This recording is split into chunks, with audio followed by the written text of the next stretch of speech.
Bonsoir les amis, est-ce que vous êtes là?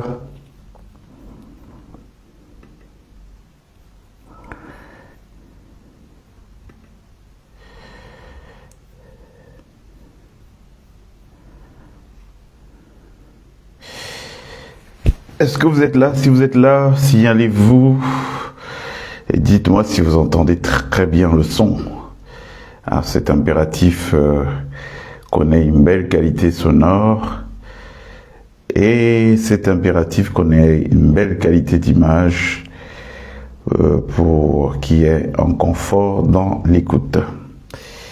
Alors, on va faire comme d'habitude, hein, on perd pas trop de temps. Vous qui vous connectez, faites-moi juste un petit signe en me disant si vous entendez très bien, si le son est parfait, si l'image est correcte également et si on peut y aller. Voilà, son, image, est-ce que c'est bon?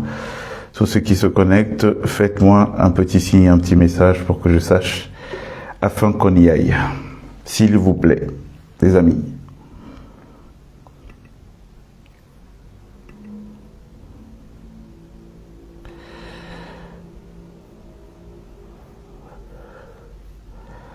Son, image.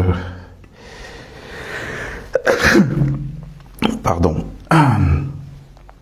Est-ce que vous nous captez 5 sur 5, s'il vous plaît? Pardon.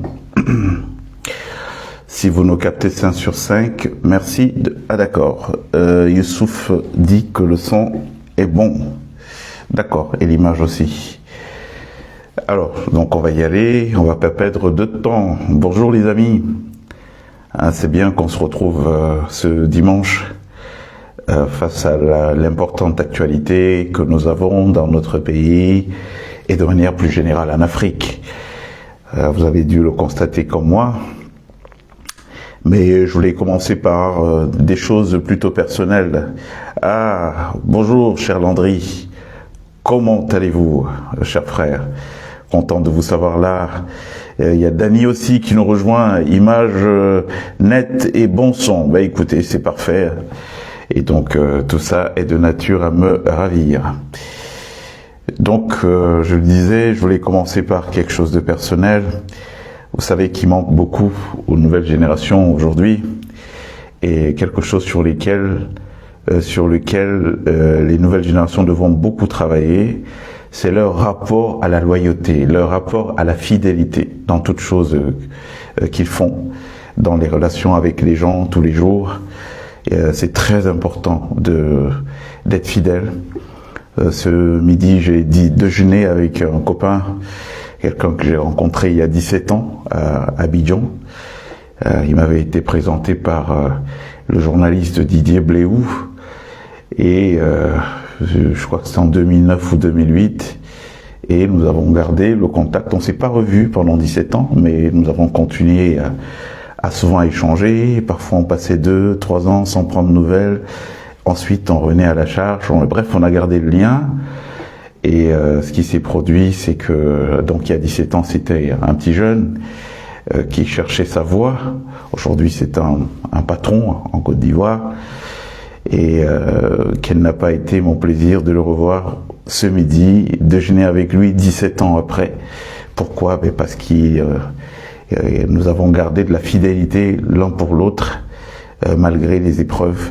Vous savez, à un moment donné dans la vie, vous serez toujours confronté à une problématique, celle du relationnel. Qui est-ce que je connais? Et qui est-ce que je connais qui est prêt à se mouiller pour moi si je suis en difficulté? En général, les gens qui sont prêts à se mouiller pour vous quand vous êtes en difficulté, c'est des gens qu'on peut considérer comme des amis. Or, les amitiés se construisent sur le temps long, c'est pas sur le temps court. Ça veut dire qu'il y a des épreuves que vous apprenez à traverser ensemble. Et c'est la somme de toutes ces épreuves, des querelles, des réconciliations, qui permet que, à l'aboutissement, que vous soyez capable d'appeler n'importe qui à n'importe quelle heure et que cette personne se lève parce qu'il y a du vécu, il y a une histoire entre vous. Voilà, j'en parle, ce n'est pas totalement fortuit. C'est pas fortuit parce que j'ai observé aujourd'hui que ce soit dans les relations amoureuses, que ce soit dans les relations amicales, nos enfants, nos jeunes frères des nouvelles générations ont tendance à développer des relations Kleenex. Donc dès qu'il y a le moindre malentendu, dès qu'il y a le moindre désaccord, eh ben la relation est tout de suite classée, ils passent à autre chose. Ce qu'ils ne savent pas, c'est que dans 10, 15, 20 ans, ils ne savent pas que les relations d'aujourd'hui sont les relations qu'on aura dans 10, 15, 20 ans. Et donc si vous passez le temps à tout balayer de la main parce que ça ne va pas un jour, eh bien vous vous retrouverez 10, 15, 20 ans plus tard, peut-être retraité, à avoir des enfants à qui vous ne pouvez recommander personne parce que vous n'avez pas cultivé ces relations. En cela, je pense que nous devons beaucoup nous inspirer de nos aînés. Ils n'ont pas réussi sur tout, je suis leur premier critique, mais ils ont cette qualité. C'est des gens qui ont développé de la loyauté, de la fidélité dans leurs relations. C'est cette fidélité qui fait que notre pays aujourd'hui est otage. Parce que le président Biya, par exemple, préférera toujours diriger avec des gens comme Niat, avec des gens comme Cavaille, parce qu'ils ont une histoire, des gens comme Frédéric Kodok quand il était en vie, parce qu'ils ont une histoire commune qui s'est forgée par des épreuves, par des défis qu'ils ont surmontés ensemble. Et c'est difficile pour eux aujourd'hui de s'appuyer sur les petits jeunes que nous sommes, notre génération, celle d'après, parce que voilà, on n'a pas toujours ces valeurs-là. Vous voyez par exemple aujourd'hui que dans notre pays, au Cameroun, qui est-ce qu'on utilise pour détruire d'autres jeunes? C'est bien, c'est un jeune. Alors, pendant qu'il le fait, il ne sait pas que sa base relationnelle, c'est qui? C'est les gens de sa génération. Et donc, s'il joue à ce jeu, demain après demain, les choses changeant, quand 6 deviendra 9, eh ben, ils vont se retrouver à avoir au pinacle des gens qu'ils ont connus, avec qui ils ont partagé des chambres, mais avec qui il n'y a plus de lien d'amitié. Hein. Et ces gens-là, évidemment, vont assurer leur épanouissement contre les amis d'hier. Pourquoi? Parce que voilà, les relations sont mal gérées. Voilà, c'est pas pour faire le donneur de leçons, mais voilà, il faut partager toujours le retour d'expérience. Moi, j'ai eu des problèmes dans la vie qui ont été réglés, les problèmes où l'argent ne pouvait rien faire. C'est les relations qui m'ont permis de régler. Je me rappelle une fois, aéroport d'Abidjan, je venais de Lomé au Togo, je n'avais pas de visa, parce qu'on m'avait dit que je pourrais prendre le visa sur place à Abidjan. Sauf qu'une fois à Abidjan, on m'a dit non, monsieur, vous aurez dû prendre le visa à Paris, donc vous n'avez pas de visa, un commissaire intraitable, donc on vous met dans le prochain avion, vous rentrez à Paris. Bon, je crois que c'est quelqu'un quand même qui voulait se payer un journaliste connu, c'est ce que j'ai compris, parce que trop d'intransigeance.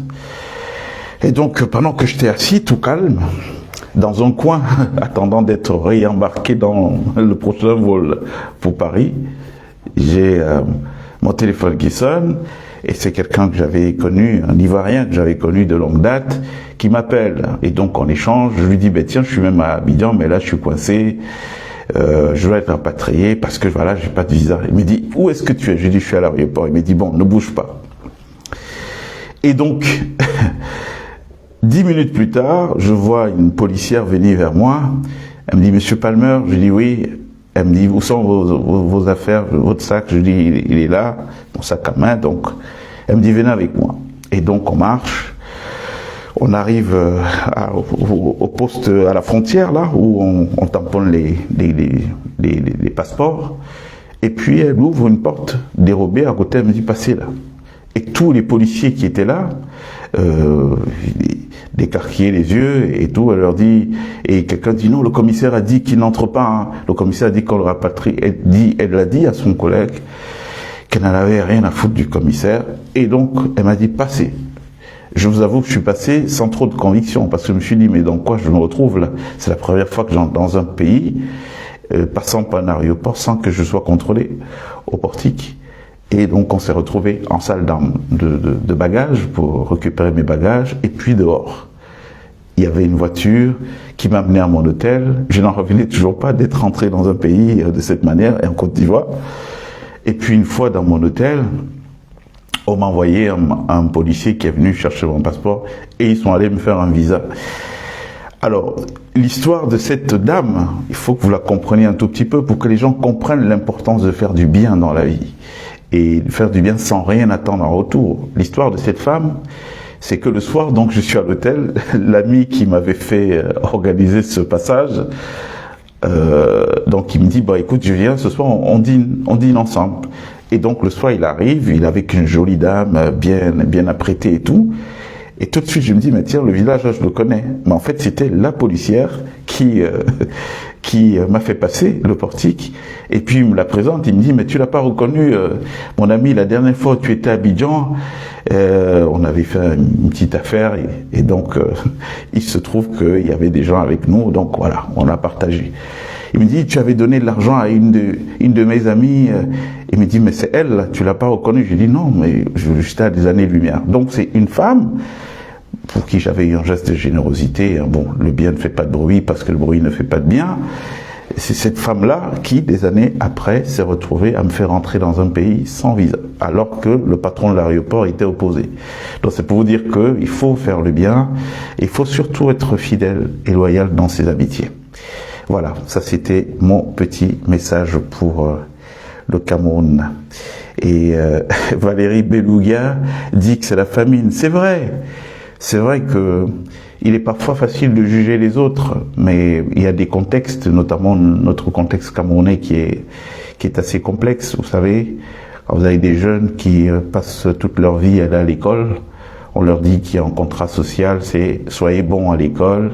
À la fin, vous allez avoir des bonnes carrières professionnelles, sauf qu'à la fin, après avoir accumulé des diplômes, ils se retrouvent à la maison et le jour où ils vont chercher un emploi, qu'on leur dise, ben voilà, pour avoir l'emploi, c'est vrai que vous avez le diplôme, mais ça ne suffit pas. Il faut vous déshabiller, entrer dans l'antichambre et vous attendez. Le ministre va venir vous parler. Et donc le ministre vient parler à votre corps. C'est des choses qui sont traumatisantes. Et sauf que quand vous restez à la maison, que vous avez la pression de la petite copine, de la maman, ouais, mais tu ne vois pas tes égos, comment tes égos se battent, eh bien, les gens peuvent être tentés de faire des choses qui ne sont pas humainement, en tout cas sur le plan de l'éthique, acceptables. Donc, je reconnais qu'on a un contexte en Afrique qui est particulier, parce qu'un homme qui a faim n'est pas un homme libre. C'est un homme qui peut difficilement exprimer des convictions. Donc je le comprends, vous avez parfaitement raison Valérie, qui a une part de famine. Bon, mais dans l'idéal, mon conseil, il allait dans l'idéal. Quand vous pouvez, il vaut mieux être des gens loyaux, fidèles, en amitié. Les relations d'aujourd'hui sont vos relations dans 10, 20 ans. Tous les gens que vous voyez là, que vous sous-estimez, que vous méprisez et tout, seront des hommes de la situation demain. Parce que la vie, c'est ça. La vérité de midi n'est pas celle de 14 heures. Beaucoup de choses peuvent changer dans la vie. Il faut jamais se moquer des gens. Parce que voilà, on ne sait pas. Tant que quelqu'un n'est pas mort, il faut jamais l'enterrer. Voilà. Donc les amis, content de vous retrouver. Valérie dit le réseautage est capital. Aujourd'hui, gardez les bons et vrais amis. Virez les malhonnêtes et pique assiette. Oui, c'est vrai. Bonsoir Franchegui.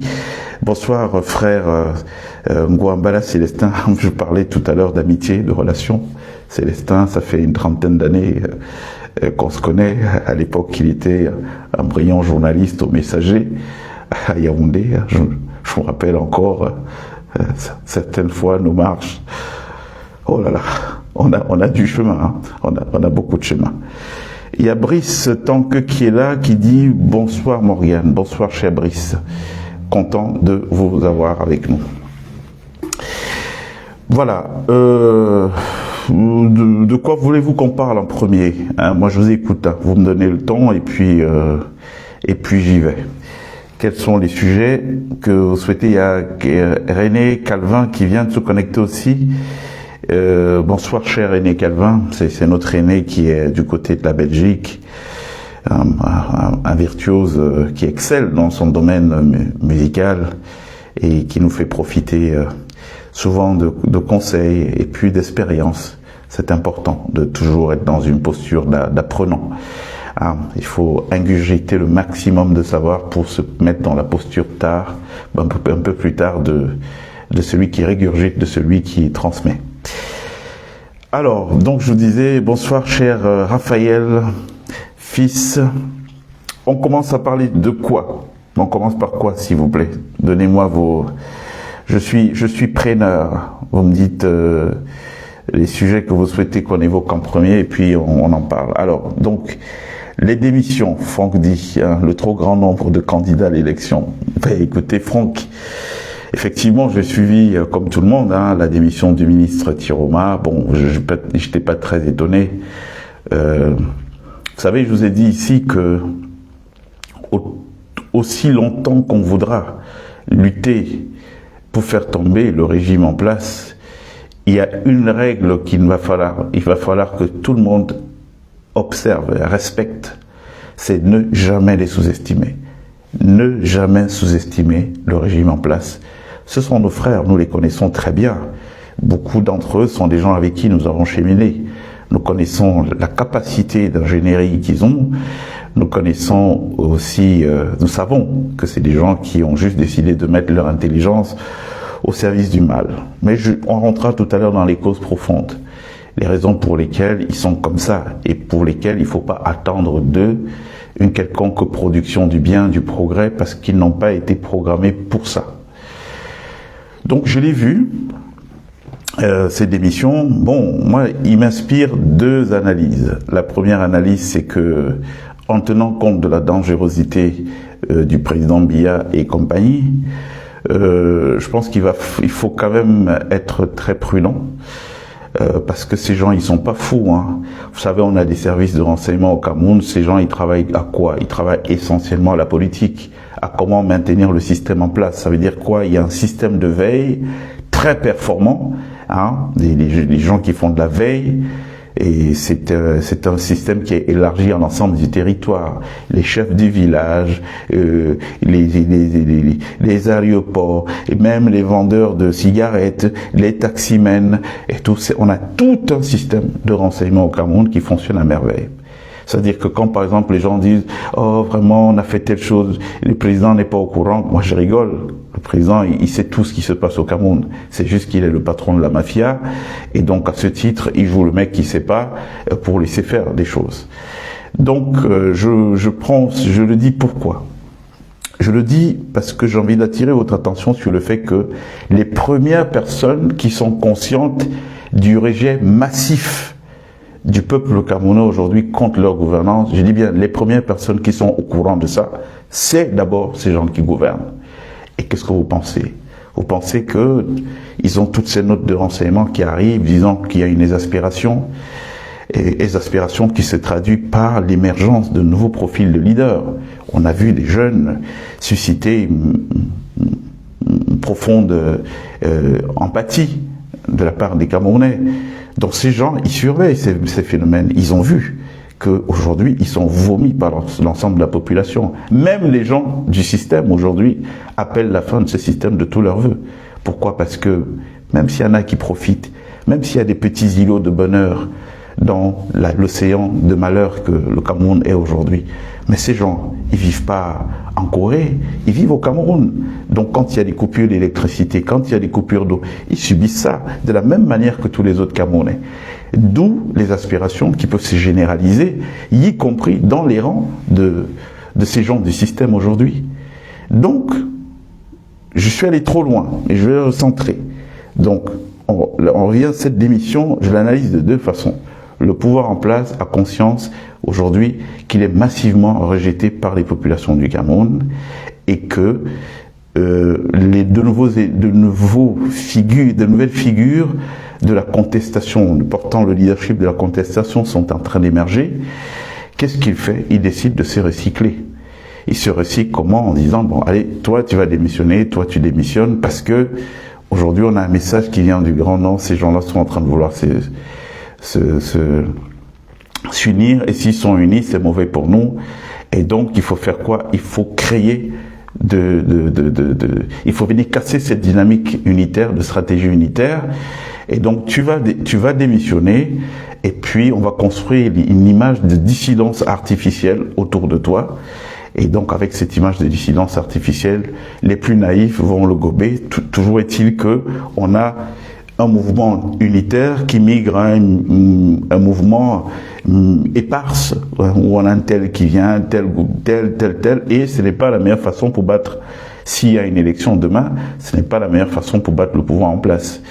Parce que lui s'est construit autour d'un vivier, il a un ancrage solide, vous ne le battrez pas si vous n'êtes pas dans les stratégies unitaires. Donc moi je vois ça d'abord de cette façon. C'est-à-dire qu'il faut considérer que les Issa Chiroma qui démissionnent ne peuvent pas démissionner, ça c'est mon avis, pour connaître un peu comment ça fonctionne, ils ne peuvent pas démissionner d'eux-mêmes. Parce que déjà, il faut étudier le mécanisme d'accession à un poste, une fonction ministérielle. Et en cela, nous avons entendu notre sœur Awa nous dire des bribes. Je pense qu'elle a fait preuve de retenue, d'un peu de pudeur, parce qu'il y a beaucoup plus de choses qu'elle n'a pas dit. Mais si je vous dis ces choses, c'est des monstruosités. C'est-à-dire qu'elle vous parle d'un tel qui va faire du lobbying à gauche, à droite, mais elle vous a pas parlé des contreparties. Donc quand on a subi ces contreparties, en sévices corporels, en supplice, parfois on couche votre femme devant vous, pour bien vous montrer que vous êtes rien et qu'on vous tient, et de toute façon pour vous compromettre, et on vous filme. Donc quand on a subi ça, vous pensez qu'on arrive au gouvernement pour travailler dans l'esprit de faire du bien aux Camerounais? Non. Puisqu'on ne doit pas son ascension à son talent. On doit son ascension à certaines allégeances. Et vis-à-vis de ces allégeances, on a un rapport de subordination, de soumission. Et donc, quand on arrive de cette manière au pouvoir, vous pensez qu'on peut se lever un matin et qu'on dit, bon voilà, je démissionne. Non, on ne quitte pas la mafia.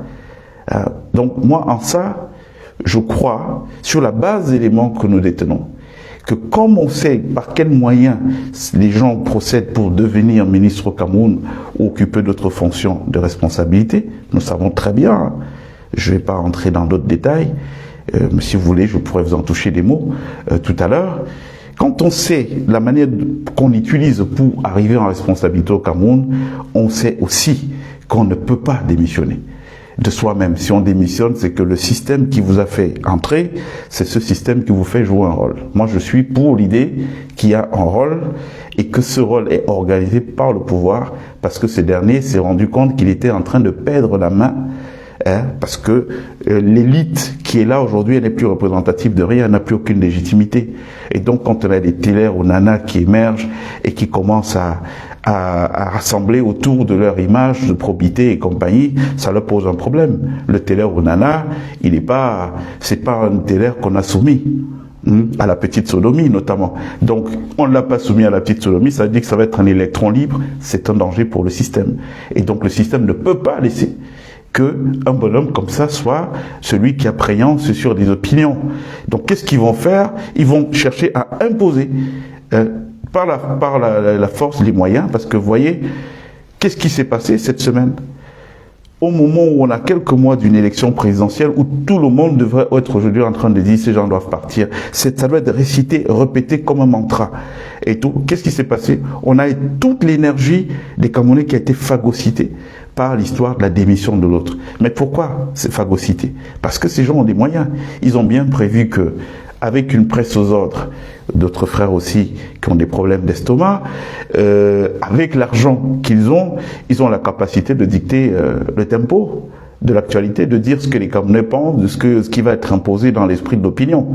Donc, un Chiroma s'en va, on va lui verser de l'argent, par exemple, on va payer la presse qui est au pas, et puis la presse va faire quoi? Va les imposer comme étant les figures autour desquelles se construit le discours politique, le débat politique. Et ça jusqu'à la présidentielle. Ces gens ont le moyen de le faire. Je vous ai parlé il y a quelques mois de ce que j'appelais la gouvernance par diversion. Et je vous ai dit que c'était l'une des spécialités du pouvoir des Yaoundé. C'est-à-dire c'est des gens qui savent toujours vous amener c'est très fort dans la stratégie du leur. Ils jettent toujours un caillou de ce côté, pendant que vous avez toute la tête tournée de ce côté-là, eux ils avancent là. Donc je pense que ce que nous voyons avec Chiroma et même avec Bello Bouba, ça peut être de cet ordre-là. Moi, je pense même plus que c'est de cet ordre. Parce que ces gens n'ont pas la capacité on ne démissionne pas au Cameroun. Ceux qui peuvent croire à la démission au Cameroun sont ceux qui ne savent pas comment ça fonctionne. Voilà. Comment fait-on pour arriver en poste? Si vous savez comment on fait pour arriver en poste, vous comprendrez que la démission est impossible. Maintenant, il y a une deuxième possibilité. Parce que ne soyons pas catégoriques. Il y a une deuxième possibilité. La possibilité, c'est qu'il y a une prise de conscience tardive. De toutes les façons, nous sommes en train d'aller vers quoi? Nous sommes en train d'aller vers le partitionnement du Cameroun. Il se dessine là sous nos yeux. Pourquoi le partitionnement? Parce que la problématique que le Cameroun rencontre aujourd'hui est celle du partage de la richesse. Il n'y a pas d'autre problème. Le problème du Cameroun aujourd'hui, c'est celui du partage de la richesse. Ça veut dire quoi? Ça veut dire que vous avez les mêmes familles qui gèrent le bois. Donc, vous avez l'Est du Cameroun qui produit du bois. Ce bois sort tous les jours. On écrase même les populations là-bas qui meurent pas du tout indemnisées. Ces gens-là ne payent pas d'impôts. Ils prennent ce bois, ils l'envoient en export. Ils le font depuis 30 ans. Ils n'ont jamais pensé à faire émerger une filière bois qui permettrait de trouver des emplois dans les zones où ça vient. Il n'y a pas de système de péréquation. C'est-à-dire ce bois sort de l'Est, il s'en va et puis il n'y a rien pour les gens de l'Est. Ça se passe comme ça depuis 30 ans. Aujourd'hui, il y a une extension de cette spoliation des biens au profit d'une petite minorité exclusive, toujours dans cette zone de l'Est. Maintenant, sur tout ce qui touche aux mines, diamants, or et tout, on le voit. On a vu à Batouri qu'un parent du président de la République s'est fait faire un titre sur 450 hectares. Une concession d'État que l'État lui a donné, 450 hectares à Batouri. Je vous donne des chiffres réels. Et qu'est-ce qu'il a fait pour avoir ça? Eh bien, il y a des Chinois qui exploitaient 150 hectares. Il les a fait arrêter. Par qui? Par la fameuse gendarmerie dont je vous parlais, qui est devenue une mafia à ciel ouvert, qui n'a même plus honte. Donc, il les a fait arrêter, les Chinois, pour leur mettre un coup de pression. Et puis derrière, M. Yébé a quand même donné 450 hectares de concession à ce parent de Biya. À Batouri. On n'est pas à Sarmbélima, on n'est pas en Vomeka. Ça veut dire que vous avez des gens, un petit groupuscule de gens qui ont privatisé la fortune du Cameroun. C'est eux qui gèrent tout. Je vais vous raconter une bonne pour que vous compreniez. La semaine dernière, parce que nous, on se tient au courant, tout ce qui se passe au Cameroun, on le sait. Il n'y a même pas à discuter. Donc, le Cameroun reçoit 45 milliards de la BDEAC. La BDEAC, c'est la Banque des développements des États de l'Afrique centrale. Le patron de cette banque, c'est un membre de la famille du président Biya. Donc, il octroie à la Camer, la compagnie aérienne camerounaise, 45 milliards, pas pour que la Camer réfléchisse à l'acquisition, même en leasing, de nouveaux avions, non, mais 45 milliards afin que la Camer se serve de ces 45 milliards pour louer des avions. Je ne sais pas si vous vous rendez compte. C'est même un truc qui défie, c'est-à-dire si on veut appliquer le management d'entreprise de manière stricto sensu, c'est déjà une faute lourde, une faute de gestion.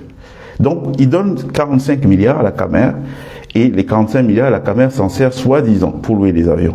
Vous savez qui gagne le marché? Donc, qui prend les avions pour les louer à la Camer? Ce sont les fils toujours de la famille Biya. Ça, c'est des choses que vous devez savoir. Quand vous avez, dans un pays comme le Cameroun, on vous dit, les gens qui gèrent, qui sont des responsables politiques, se retrouvent à avoir des entreprises qui gagnent des marchés dans un délit complet d'initiés. Vous avez à la primature, vous voyez que dans toutes les sociétés d'État, à la SNH, vous avez l'épouse du Premier ministre du Cameroun, vous avez son fils qui est directeur commercial adjoint de la SNH et sa femme qui occupe aussi un poste de direction dans la même boîte. Il n'y a pas d'autres Camerounais. Donc, la problématique, ça c'est les petits exemples que je vous prends. Mais les exemples, j'en ai à l'appel. On peut en faire toute une émission. Ces informations, on les a, nous les gardons, parce que le moment venu, il y aura une reddition des comptes. On se parlera comme des frères, que bon, quand vous avez fait alors comme ça, c'est pour que les autres fassent comment? Quand on vous dit que un seul enfant d'une même famille est en même temps au conseil d'administration de Tradex en RDC et de Tradex en Guinée équatoriale.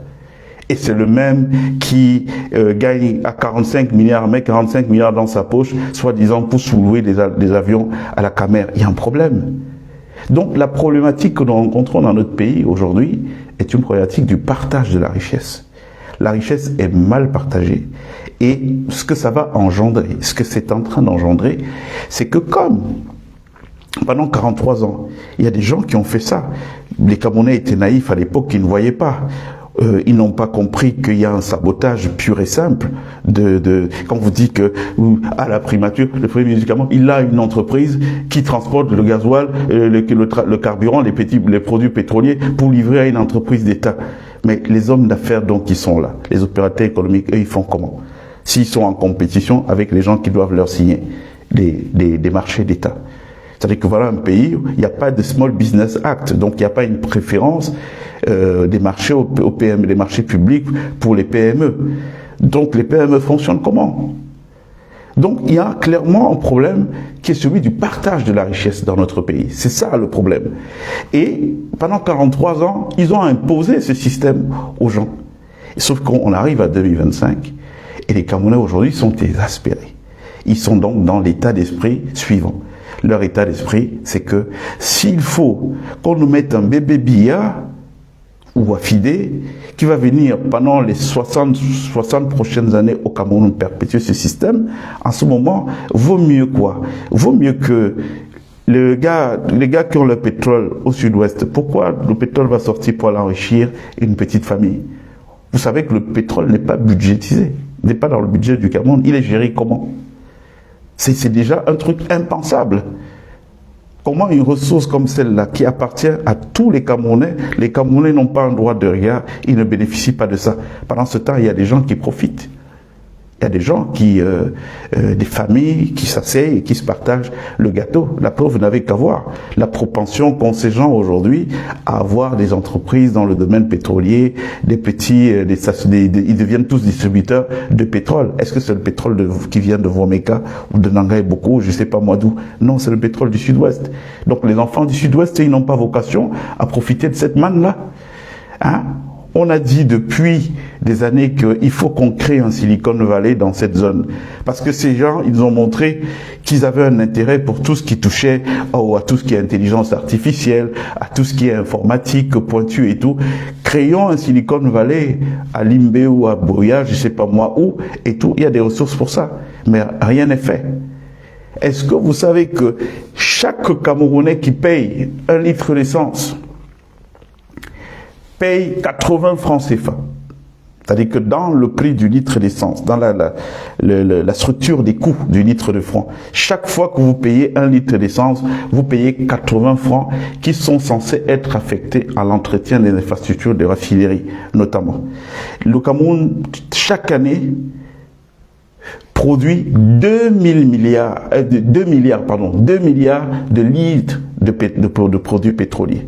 Quand vous faites x 80, francs CFA que chaque Camerounais donne, ça vous fait dans les 160 milliards par an. Cette loi qui a mis en place ces 80 francs, dont je vous parle, à peu près, c'est dans les 80 francs, elle date d'il y a 3 ans. Nous n'avons pas de raffinerie. Ça veut dire que depuis 3 ans, on a près de 400 milliards de francs qui sont affectés dans un compte aux finances. On fait quoi de cet argent? Il va à qui? Puisqu'on n'a pas de raffinerie qui fonctionne au Cameroun. Et je vous dis que pour remettre sur pied la raffinerie, pour remettre sur pied la Sonara, il ne faut pas autant d'argent. Ça veut dire qu'il y a une volonté nette que le problème de la Sonara ne se règle pas. Et pourquoi? Parce qu'il y a des gens qui gagnent l'argent quand le Cameroun importe le pétrole entre les surfacturations et les petits arrangements entre amis. Et donc, non seulement ils pensionnent les Camerounais, parce que les Camerounais ne savent pas que chaque fois que vous payez 1 litre d'essence, il y a 80 francs que vous contribuez qui vont dans une caisse. Et cette caisse-là, sur 2 milliards de litres de produits pétroliers vendus par an au Cameroun, elle génère à peu près 400 milliards de francs CFA. Et depuis 3 ans, ces 400 milliards sont là, on ne sait pas où ils vont, qui gère, comment ça se passe et tout et tout. Les gars se partagent l'argent entre eux. Donc, ils se partagent 80 francs CFA de chaque Camerounais pour chaque litre d'essence que chaque Camerounais achète tous les jours. Est-ce que c'est normal de vous à moi? Et donc, quand on va le dire, les gens vont nous traiter de subversifs et de tout ce que vous voulez, de personnes dangereuses qui n'aiment pas le Cameroun et tout. C'est nous qui n'aimons pas le Cameroun ou ce sont ces gens qui n'aiment pas le Cameroun? Et du jour au lendemain, vous entendez dire que oui, il y a une nouvelle société qui est montée, ils vont créer une nouvelle raffinerie à Kribi, alors qu'on en a déjà une qui est à Limbé, qui demande simplement à être rénovée sur les aspects qui ne marchent pas. Parce que l'autre gros mensonge qu'ils ont fait croire aux Camerounais, c'est que dans l'état actuel, la Sonara ne peut rien produire. C'est faux. C'est eux qui ont bloqué la production. Pourquoi? Parce qu'ils gagnent de l'argent à travers les rétrocommissions à ce que le Cameroun importe du pétrole de l'extérieur. C'est pas normal. Donc la problématique, excusez-moi, je me suis un peu étendu sur la question, la problématique aujourd'hui au Cameroun est celle du partage de la richesse. Donc pendant 43 ans, ça fonctionnait comme ça. Et ces gens-là, tellement imbus et saoulés par l'argent, hein, ça rend fou, ils sont dans l'idée que ça doit se poursuivre. La preuve, chaque fois qu'il y a une voix dissonante, des gens qui viennent attirer leur attention en leur disant « Non, les frères, ça ne peut pas se passer comme ça, pensez à les distribuer », qu'est-ce qu'ils font? Ils envoient des escadrons de la mort, on les tue, on les assassine de manière violente, comme avec Martinez Zogo, ou tout ce qu'ils font, ou ils vont au Bénin, avec non, ils brûlent partout pour nous jeter des sorts et tout à distance. Voilà comment ils répondent à ça. Donc, face à ça, qu'est-ce qui va se passer? On va vers le partitionnement du Cameroun. Parce qu'aujourd'hui, c'est ça qui est en train de se jouer, sans que les gens ne se rendent compte. C'est-à-dire que si la solution, c'est que ça va continuer comme ça se passe là actuellement, parce qu'on a une élite qui est dominante. Non, en ce moment, chacun va replier dans sa zone, d'abord. Et on y va. Parce qu'il ne faut pas croire que les gens ont le monopole de la force. Vous avez beau construire des aéroports partout où vous voulez, même dans les forêts au Cameroun pour décoller de ça. Aucun avion n'est à l'abri d'un SAM-7 infrarouge, bien guidé par un gars qu'on prend 5 jours à former. Aucun avion. Donc en réalité, aujourd'hui, l'intérêt qui est celui qui est le nôtre, parce que nous sommes des frères. Tout ce qu'on se dit là, est-ce que moi je dis ça parce que je hais des gens? Moi je dis pas ça parce que je hais des gens. Je dis ça parce que je n'aime pas la situation dans laquelle nous sommes de manière volontaire. Donc, la question du partage de la richesse, c'est le point central qui va faire que le Cameroun éclate en petits morceaux. Et nous y sommes là. C'est-à-dire que, donc, je disais, dans le premier cas, les gars sont instrumentalisés par le pouvoir pour créer une dissidence artificielle et visant à venir éteindre les nouveaux leaders légitimes, eux, parce qu'ils sont l'émanation d'une aspiration populaire. Dans le deuxième cas, les bonhommes sont vraiment dans l'idée que, bon, allez, nous on a passé un deal avec Paul Biya, même pas le RDPC, Paul Biya, parce que quand Adja vous raconte comment ça se passe, comment ça s'est passé, en tout cas quand elle vous dit le peu qu'elle sait, vous n'entendez à aucun moment parler du RDPC. On vous dit non, on était voir le frère d'eux, on était voir la femme d'eux, on ne parle pas du RDPC. Donc ces gens ont un deal individuel, intuitif, personnel avec le président Biya. Est-ce que, en apprenant que le président est réduit ces jours-ci, et je ne lui fais pas offense de le dire, ce n'est non plus une moquerie, c'est un patriote, c'est un homme âgé d'un certain âge, donc il n'est pas du tout dans mon idée de me moquer, mais je dis juste quelque chose qui est factuel. Donc face à cette réalité que c'est un homme réduit aujourd'hui, ces gens se disent, mais tiens, avec qui on va devoir fonctionner? On va fonctionner avec les Ferdinand Ngongo qui appellent des ministres de la République pour les insulter au téléphone. Oui, parce que c'est ça qui se passe. Ça, c'est la vérité que les gens ne vous disent pas. C'est un type qui appelle des ministres, des responsables de la République, qui les insulte copieusement et bien, en les menaçant. Et quand vous êtes convoqué en haut, là-bas, ben, ça souffle chaud. Vous comprenez?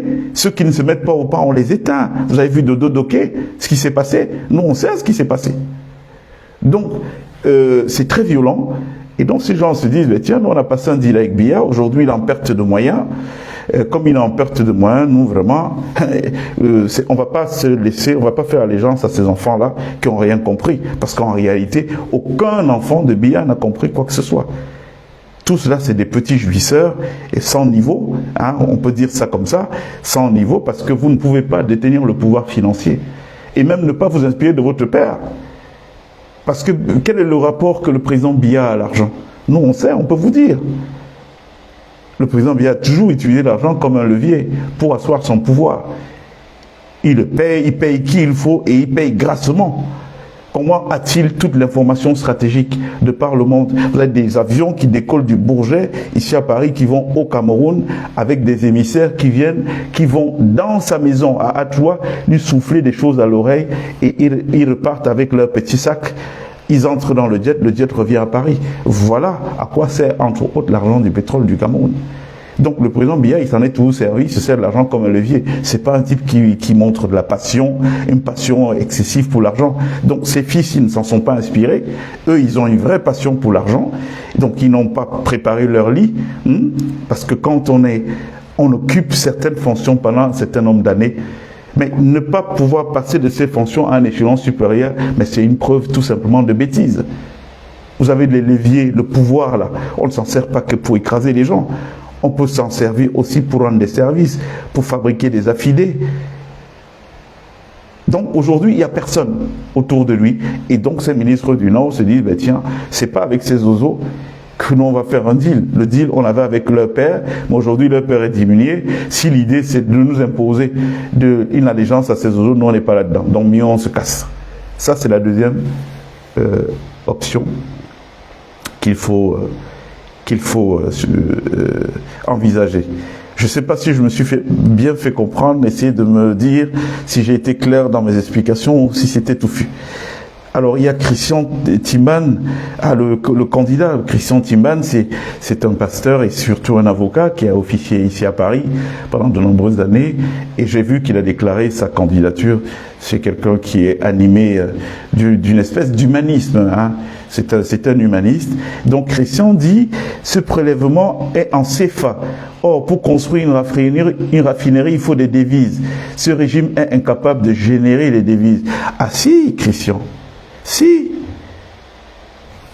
C'est cette semaine que j'ai écouté un ancien agent responsable des renseignements généraux qui racontait l'histoire de ces avions qui décollent du Cameroun avec des devises qui vont être planquées dans des banques à l'international. C'est bien des devises. Hein, vous n'allez pas dans une banque de premier ordre à Hong Kong, ou je sais pas moi, ou à Monaco avec des CFA qui va vous les prendre. C'est bien des devises. C'est juste que, bon, il y a un refus. Il y a un refus de ces gens-là de travailler sur tout ce qui peut amener du progrès. Mais pour le refus, il y a des causes structurelles et qui sont historiques. Et je peux vous le toucher en deux mots. Ce que je peux dire en deux mots, c'est que ces causes, elles viennent de l'époque de la décolonisation du Cameroun. Il faut savoir que quand notamment l'élite française, parce que j'aime bien faire le distinguo, parce que cet amalgame, il ne faut pas essentialiser. C'est une grosse erreur que nous faisons en voulant souvent amalgamer tout le monde. Le français lambda de base, il ne sait même pas ce qui se passe. La preuve, quand il se lève un matin, il voit des gens couchés sous sa fête, il dit « Mais pourquoi ils ne prennent pas un visa comme tout le monde pour voyager ?» Ils ne savent pas que c'est pour un Africain, prendre un visa, ce n'est pas la même chose qu'un Européen qui se pose dans n'importe quelle ambassade quand il faut un visa, puisqu'ils ont la plupart du temps des passeports qui leur permettent d'entrer dans des multiples pays dans le monde sans visa. Donc eux, ils ne comprennent pas ces réalités. Donc en réalité, il faut toujours dissocier le peuple français, le peuple européen de l'élite dirigeante européenne. C'est elle qui est dans ce deal. Quand De Gaulle s'assoit à l'époque, et puis il botte son cou, il se dit, ben tiens, ce pays est énormément riche. On nous a donné, on l'a placé sous notre mandat, c'est nous qu'on ne va pas le quitter quand même, parce qu'il y a la pression des Américains qui veulent que ça finisse les colonisations. Non, on ne va pas quitter comme ça. Donc qu'est-ce qu'ils ont fait? Ce qu'ils ont fait, c'est qu'ils se sont dit, ben tiens, on a les Oumyobé, ces casse-couilles là, les Ouandiers et tout, qui nous embêtent depuis, ils ne veulent pas collaborer. Oui, ils ne veulent pas collaborer en acceptant d'être des pantins. Qu'est-ce qu'on va faire? On va tous les liquider. Et puis maintenant, ce qu'on va faire, c'est que, parce que eux, ils revendiquent la véritable indépendance, autonomie du Cameroun, donc on va les liquider sans pitié. Et puis, ce qu'on va faire, on va maintenant mettre au pouvoir des gares que nous, on va fabriquer. Et puis, ils vont être là et on va écrire la partition. Vous faites ça, ça, ça, ça. C'est pour ça que vous apprenez, par exemple, que l'ambassadeur de France interfère dans les affaires internes de l'État du Cameroun. D'où est-ce que vous avez vu qu'un ambassadeur convoque un ministre d'un État? Vous avez vu ça où dans le monde? Donc les choses se révèlent. C'est les trucs qu'ils faisaient à l'époque cachés. Aujourd'hui même, ils n'ont même plus la décence de le cacher. Donc, ils ont créé cette élite camerounaise, là, des gens qui étaient, qu'on peut appeler des collabos, et ils ont dit, bon voilà, vous, on va vous laisser, vous allez être là, vous allez vous enrichir, vous et vos familles, mais surtout, rien ne bouge. Le sol et le sous-sol de votre pays nous appartient à nous, la France. Ça veut dire que vous n'avez aucun investissement à faire. Avant de faire tel investissement, il faut d'abord demander à la France, même les conseils de ministres. C'est-à-dire que quand il faut débattre d'une question stratégique sur le Cameroun, il faut que l'autorisation vienne de l'élite politique française, de Paris. Voilà dans quoi on est. Et pour bien s'assurer que ces gens qu'ils cooptaient allaient être des gens qui allaient jouer le jeu éternellement, eh bien, ils ont fait subir à ces gens des actes de compromission. Vous savez, il y a une maison ici à Paris. Bon, je ne sais pas si je dois lire ça. Non, peut-être je ne vais pas en parler dans un direct comme celui-ci. Mais tous nos gens-là, ce que je peux vous dire en résumé, c'est qu'ils sont tenus. Des vidéos, des choses compromettantes sur eux, c'est avec ça qu'on les tient. Donc leur travail, c'est lequel? Il est le suivant. Vous ne faites pas bouger l'Afrique. Vous pensez que c'est un hasard qu'un pays qui a un fleuve, qui a 918 km, la Sanaga, on vous dise qu'il y a des problèmes d'eau. Les gens n'ont pas d'eau dans les maisons. Il y a le Vouri, il y a la Dibamba, il y a tous ces fleuves-là qui arrosent le Cameroun. Il n'y a pas d'eau dans les maisons. Il n'y a pas d'électricité, d'énergie électrique. Vous pensez que c'est quoi? C'est un hasard? Ben non, c'est voulu. C'est voulu. Quand on construit un projet comme on dit, il va produire 211 mégawatts. Ça, c'est ce qu'ils disent. On a dépensé plus que 400 milliards de francs pour que ce barrage sorte sous terre. Aujourd'hui, vous savez combien il produit? Il produit à peine, en pleine puissance, 80 mégawatts. Vous voyez le différentiel? Vous pensez que c'est quoi? Que c'est un hasard?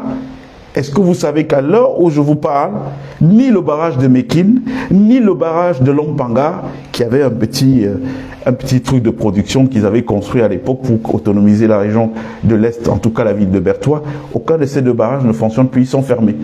Et qu'est-ce qu'ils font pour que personne ne se rende compte? L'accès à ces endroits est bloqué par les militaires. Donc quand vous allez à Lompanga aujourd'hui, vous arrivez à Belabo, c'est à Belabo que le goudron s'arrête, j'y suis allé, hein, je vous parle de choses que je connais, et vous prenez la piste pour arriver là-bas. Donc il y a un contrôle de police, une barrière de militaires et tout qui empêche l'accès au site. Pourquoi? Parce que ce barrage est fermé au jour d'aujourd'hui. Est-ce qu'il y a une communication pour dire ça aux Camerounais? Il n'y a pas eu de communication pour dire ça aux Camerounais. Vous avez entendu parler des grandes réalisations du président Biya, on cite le barrage de Lompanga, Mekine et compagnie et tout. Qu'est-ce que ça donne? Aujourd'hui, aucun des deux barrages ne fonctionne. Et aucun Camerounais n'est au courant de ça. On a dit à aucun Camerounais. Donc c'est pour vous dire qu'il y a une volonté, parce qu'on sait que la base du développement dans un pays, c'est l'énergie. Si vous n'avez pas d'énergie, vous ne pouvez rien faire. Moi, j'entends des gens dire, on va amener des partenaires, on va industrialiser. Vous ne pouvez pas industrialiser un pays sans avoir une énergie abondante, fiable et à des coûts raisonnables, à moins de coûts. Donc, c'est fait exprès. Et les gens qui sont là aux affaires aujourd'hui, leur rôle, c'est de veiller à ce que cet agenda-là se maintienne. Donc, quand il y a des fauteurs de troubles et des empêcheurs de tourner en rond comme nous, mais très vite vos têtes sont mises à prix. Hein? C'est aller le buter. Et où que vous soyez. Hein? Il faut avoir vraiment les ancêtres penchés sur vous pour pouvoir déroger, puisqu'ils ne sont pas seuls. Qu'est-ce qu'ils font? Ils se plaignent rapidement, ils passent des coups de fil aux parrains.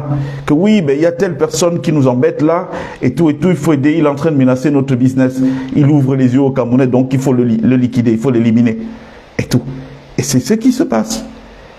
Donc, c'est très important de le comprendre. Ça fait que un ministre qui est nommé au Cameroun ne vient pas là pour travailler.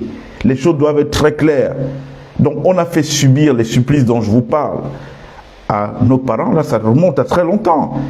André-Marie Mbida, quand il refuse de se faire sodomiser par Ojula, Louis-Paul Ojula, qu'il dit à Louis-Paul Ojula, et qui est, si toi tu me couches, qui va coucher Marguerite? Qu'est-ce qui lui est arrivé? Vous avez vu, il a fini aveugle dans une prison. Aussitôt qu'il a dit que Ramadi a été dépêché au Cameroun avec la mission de débarquer Mbida. Ils ont payé des députés avec de l'argent, de la corruption, pour qu'on lance une motion de défiance.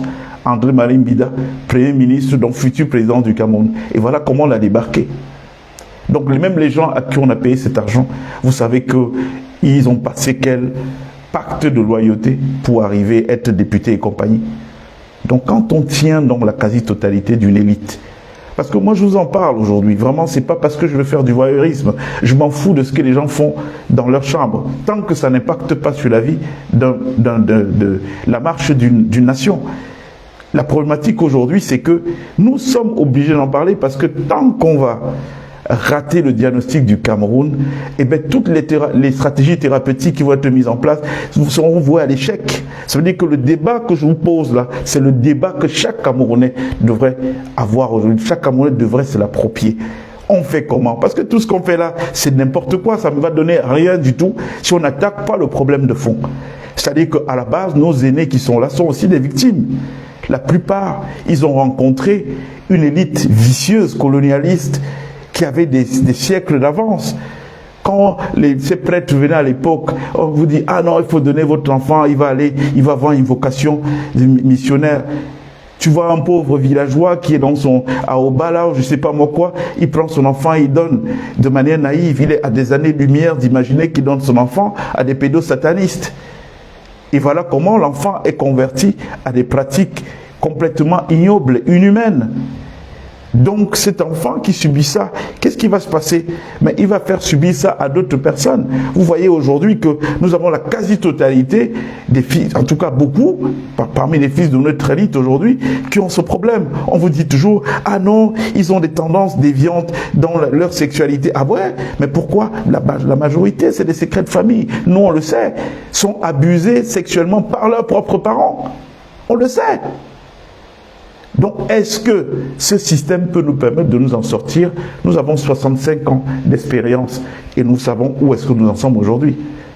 Non, on ne peut pas.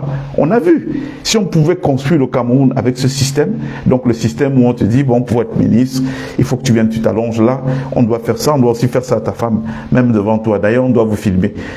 Bon, après, le gars, quand il arrive là, il sait que bon, il ne doit pas son poste, il n'est pas là pour travailler pour les Camerounais.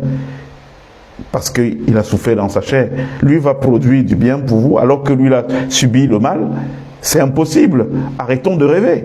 Donc, qu'est-ce qui se passe? Ce qui se passe, c'est que ce gars vient là, il va mettre aussi en place un autre système. Même si, mon avis, c'est que c'est pas parce qu'on a été une victime qu'on est obligé de devenir un bourreau. Hein?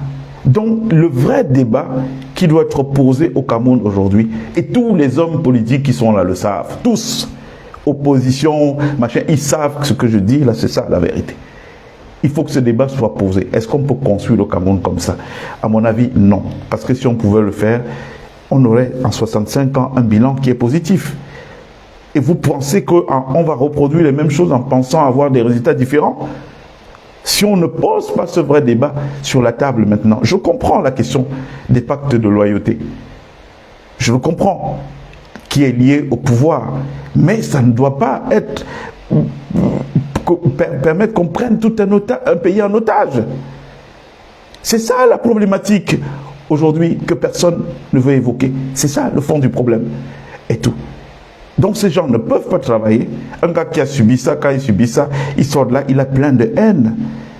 On lui dit, il va faire une mission de service public, il doit être un ministre. Quand vous voyez des gens, vous arrivez dans leur cabinet, ils font attendre les gens de 7h du matin à 17h du soir. Ils n'ont pas d'empathie. Ils s'en foutent, mais c'est la haine qu'ils ont développée sur les choses qu'ils ont subies. Il faut le comprendre. Alors, est-ce qu'on va continuer à laisser que ceux qui portent la responsabilité de diriger le pays soient habités par la haine? Est-ce qu'avec la haine, ils peuvent construire le bien, le progrès? Je ne crois pas. Donc, je ne sais pas si les explications sont claires pour que les gens comprennent très bien. Alors, Solange Guénan dit, Morgan, ces compromis n'existaient pas sous Ahidjo. Comment a-t-il fait pour mettre le pays sur la voie du développement? Ah, ça, c'est une très très bonne question. Je peux répondre à cette question en 2 mots. Pourquoi Ahidjo a quitté le pouvoir? Je viens de dire un truc tout à l'heure. Ce n'est pas parce qu'on a été une victime qu'on est obligé de devenir un bourreau. Bon, ça a été le cas d'Aïdio. Hein? Le cas d'Aïdio, ça a été à un moment donné de se dire, bon, allez, moi, je vais sortir une sortie de l'agenda, de la feuille de route qui est tracée. Et les sorties de feuilles de route, on les connaît. Hein? Monsieur Bourgi, il en a parlé longuement, il en parle souvent. Les sorties de piste, c'était lesquelles? C'est qu'on leur donne un agenda. Je viens de vous dire, le sol et le sous-sol du Cameroun appartient à. Donc, ça n'appartient pas au Cameroun. Donc, on avait le droit de rien faire qui touche à ces choses-là. Donc, vos mines et compagnie, c'est pas pour vous. Avant de vouloir faire quoi que ce soit, c'est nous qui devons vous donner l'ordre de le faire. Quand Idio a commencé, il voyage, il va à tel endroit, il voit un bel édifice, et puis il vient au Cameroun, il dit, bon, je veux que vous construisez. Il va voir les Allemands, est-ce que vous pouvez me construire l'aéroport de Simalène? Est-ce que vous pouvez me construire la CRTV et tout? Mais qu'est-ce que ça a valu? Il y a quelqu'un qui a discuté, parce que M. Bourgi a dit que c'est Giscard qui a été à l'origine de la chute d'Aïdio. Il a dit non, Aïdio est tombé sous Mitterrand, Giscard n'a rien à voir. Non, c'était une construction. Ça commençait au temps de Giscard, il était question qu'on le fasse partir. Parce que ce gars ne faisait plus, il n'obéissait plus à l'agenda qui était fixé. Et est-ce qu'il pouvait mener cette fronde seul? C'est-à-dire que sans que ses concitoyens soient au courant des choses qu'ils subissent. Après tout, vous pensez que le pouvoir de Burkina Faso aurait pu tenir 2 jours si les populations n'étaient pas conscientes des enjeux géopolitiques, des vérités souterraines, des choses qu'on cache? Non, ils ne pourraient pas tenir, même pas une demi-heure. Donc, chère Solange, justement, la question sur Aïdio, elle est une très bonne question. Voir quelqu'un qui vient, qui commence à sortir de la feuille de route. On est d'accord, donc il commence à en faire ça. Et pourquoi il sort de la feuille de route?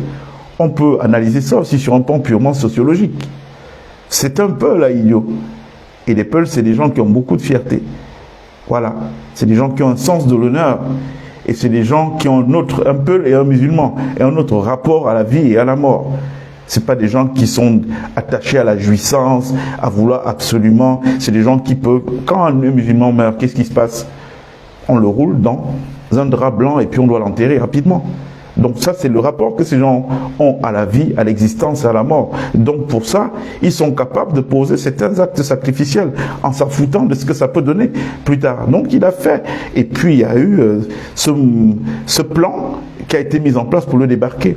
Je ne sais pas si je vous ai bien répondu, chère Solange, pour que vous compreniez. Alors il y a Nicole qui nous salue, Meyega, Nicole. Alors, Solange dit, je ne crois pas qu'on force quelqu'un à accepter ces pratiques contre nature. Non, est-ce que j'ai dit qu'on forçait quelqu'un? Je n'ai pas dit qu'on forçait quelqu'un. Je ne l'ai pas dit. J'ai dit que pour avoir accès à l'Agora aujourd'hui, mais regardez tous les talents qu'on a aujourd'hui. C'est-à-dire que le Cameroun, vous allez là-bas, c'est les Camerounais, machin. Pourquoi tous ces gens ne sont pas au service du Cameroun? Si on est dans l'idée que, bon, il nous faut vraiment construire, chère Solange. Pourquoi ces gens-là ne sont pas au service du Cameroun? Même quand ils essayent, de manière volontaire, de manière spontanée, de se dire, bon, je m'en vais au Cameroun, qu'est-ce qui se passe? Ils sont aussitôt ostracisés. Parce que soit on regarde des problèmes, on dit, oh, lui, on peut pas, cette proposition-là, il va jamais accepter. Ou alors, on lui fait des propositions par manière, quand il dit non, quand il ne plie pas, il est tout de suite passé à la trappe. Vous comprenez, Solange? C'est ça qui se passe. Alors, Henri Hervé dit, ils sont 446. Tous les membres du gouvernement en fonction et tous les parlementaires actuellement en session parlementaire qui devront répondre devant la justice. Procès en cours à la cour d'appel du centre Yaoundé, centre administratif. Passons à l'action. Il revient au peuple de prendre ses responsabilités et de comprendre les enjeux. Donc les enjeux, c'est ça, Solange. Et autre chose, Solange, quand on est là et qu'on décide de se parler, est-ce que vous avez conscience que nous prenons d'importants risques de le faire? Mais moi, je suis dans la peau d'un Aïdio qui, à un moment donné, a notre rapport à la vie et à l'existence. Mon nom ne doit pas rester dans l'histoire comme un type qui était là et qui s'est couché, une couille molle. incapables de prendre ses responsabilités. Les générations d'après interrogeront nos rôles. Que faisiez-vous? Nos grands-parents, nos pères, vous étiez là quand tout ça se passait, vous avez fait quoi? Vous êtes restés des couilles molles parce que chacun a peur. Peur de quoi? Moi, est-ce que vous pensez que j'ai pas assez vécu? Vous avez des bébés qui naissent et qui meurent aussitôt. Donc si c'est que en disant ce qu'il faut dire, eh ben les gens peuvent être trop forts, parce que c'est pas donné, ils peuvent être trop forts pour atteindre, mais moi j'assume. Donc moi je suis pas là pour donner des opinions. Quand j'ai une opinion, je précise très bien, je pense que, mais là je vous parle des faits. Parce que vous êtes tous les jours, vous entendez des choses, mais vous êtes tout le temps en train de vouloir discuter. Quand Roméo Dika parle, membre du RDPC, c'est pas moi qui lui demande de parler. Quand Hubert Monondiana s'exprime, membre du RDP, c'est pas moi qui lui dis de parler. Quand notre sœur Adja vient, elle parle pendant 1 heure de temps, sans prendre le temps de souffler et tout. Vous pensez qu'on invente pendant 1 heure du temps des choses? Non. Elle parle du vécu, chère Solange. Donc on n'est pas là pour perdre du temps ou pour tout ce que vous voulez dire. Donc à Idio, c'était un choix et ce choix a eu les conséquences que nous savons. Et pour moi, ça a eu les conséquences que nous savons parce que la masse critique des gens qui doivent savoir ce qui se passe ne sont pas informés. Ne sont pas informés. Donc là, par exemple, quand vous attendez de vos ministres qui travaillent, ou quand vous vous plaignez que non, il n'y a pas d'eau, il n'y a pas d'électricité, mais si vous ne savez pas le fond des choses, donc vous allez passer toute votre vie à vous plaindre, il n'y a pas d'eau, il n'y a pas d'électricité. Aujourd'hui que tout le monde sait. Donc quand on va vous appeler demain pour vous dire, ah, il y a un nouveau barrage, vous savez tout de suite que c'est de la poudre de perlimpinpin. On est en train de vous en papaouter. Ça n'ira nulle part parce qu'il y a des accords. Est-ce que ça a été dénoncé? Déjà, non. Donc tout ce qui peut commencer à émerger là, ça n'ira nulle part. Ça ne va rien produire. Quand on vous dit qu'on a une raffinerie qui est en capacité de produire, pas tous les types de produits, mais on a bloqué. Ne le faites pas. Pourquoi? Parce que bon, on va importer. Vous pensez que c'est quoi? Non, Solange, soyons sérieux. Soyons sérieux. Donc, alors, il y a notre frère Gam Amadou du Sénégal qui dit un proverbe de chez nous compare la vie à une queue d'écureuil. Il ne faut pas trop s'agripper à certaines circonstances. Ouais, je comprends. Donc voilà.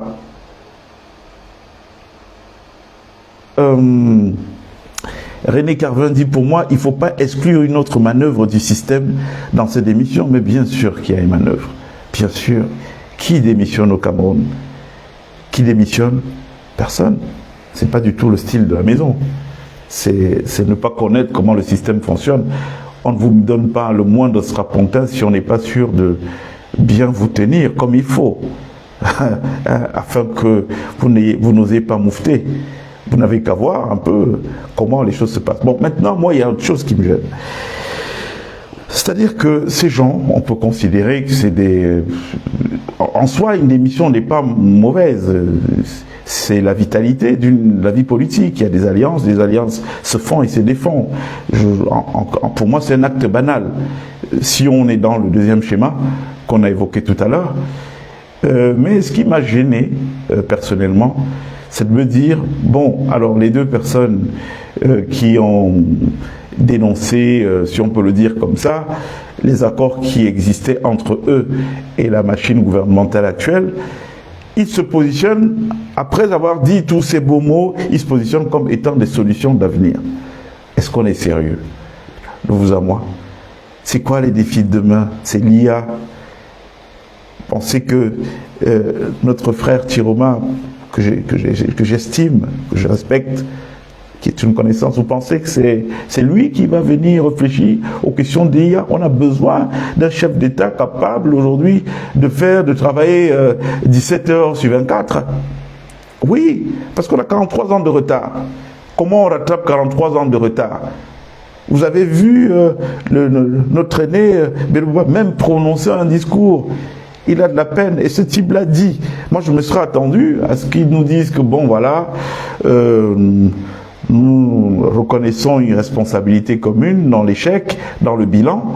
Et donc là, voilà, nous on se désolidarise de ça, ça ne peut pas continuer comme ça. La petite expérience qu'on a, même si elle n'a pas porté de très grands fruits, bon, on va la mettre au service d'un nouveau leadership.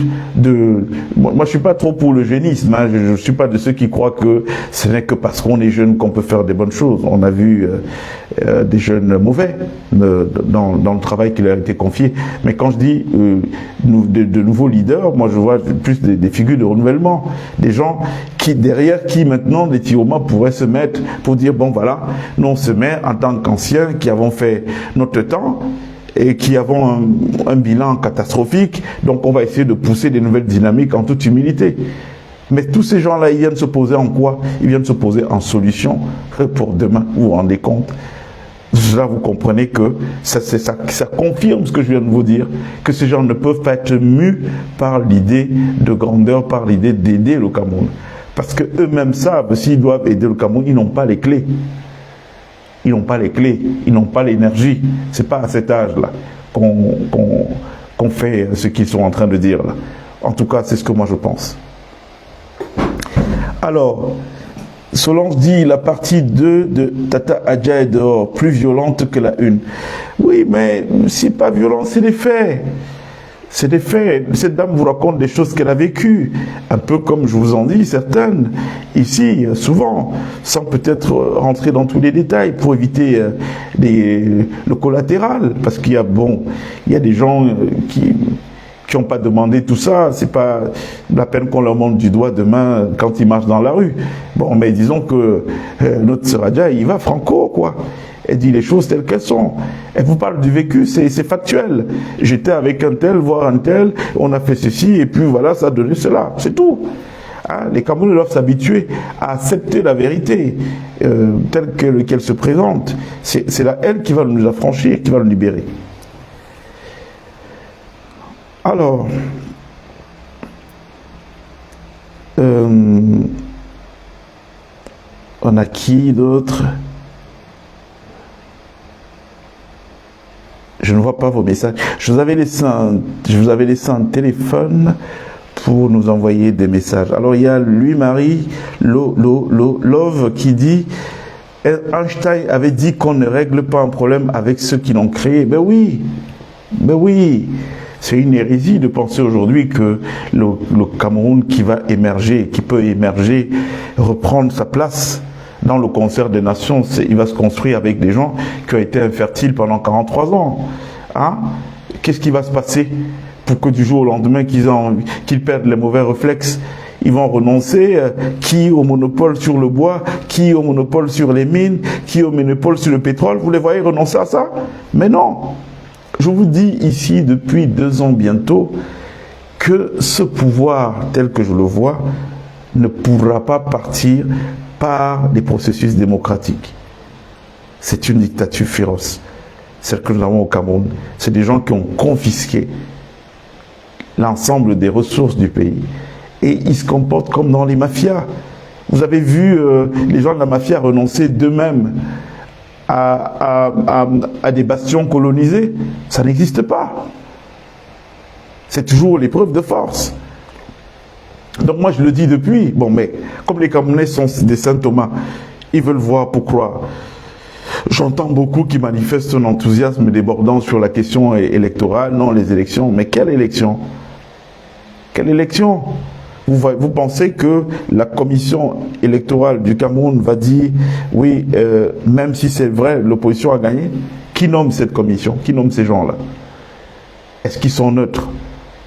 Vous pensez que le Conseil constitutionnel Clément Atangana, il va se lever, il va dire, bon voilà, non, il n'y a pas Gaï Bia, mais arrêtons de rêver les gars. Ça ne peut jamais se passer comme ça. Et vous le savez aussi bien que moi. Alors, Franck Chegui dit, Morgane, pourquoi l'armée est-elle muette? Mais l'armée subit exactement tout ce que je viens de vous énumérer là. C'est la même chose, en tout cas à un certain niveau de l'élite. Les processus de cooptation pour commencer à avoir les hauts grades et tout, ça se passe exactement comme dans le civil. Exactement. Donc du coup, vous avez des gens qui sont dépouillés de l'énergie, qui permet de s'indigner. Parce que l'homme a une certaine énergie, c'est cette énergie qui permet de dire non, je ne suis pas d'accord, on va arrêter ça. Bon, mais quand les hommes sont féminisés, hein, quand les hommes sont émasculés, vous attendez quoi comme potentiel d'indignation d'eux? Il n'y a rien à attendre. C'est pas d'eux que ça viendra. Moi je dis, les Camerounais, aujourd'hui, on a à la croisée des chemins. J'entends des gens faire des tirs groupés, oh la diaspora, machin, mais il n'y a pas les plus aimants qui souffrent de la situation du Cameroun aujourd'hui, qui n'a pas d'électricité, qui dort dans l'obscurité, qui manque d'eau, qui a des problèmes. C'est bien les gens qui vivent au Cameroun. À la limite, si on avait une diaspora irresponsable, elle se tairait ici en disant, bon, en tout cas, moi, j'ai pas ces problèmes-là, je dors tranquille et tout. Donc, c'est leur problème là-bas, ils jouent. Mais moi, j'ai pas vu que c'est des gens qui sont le moins concernés par les effets directs d'une situation.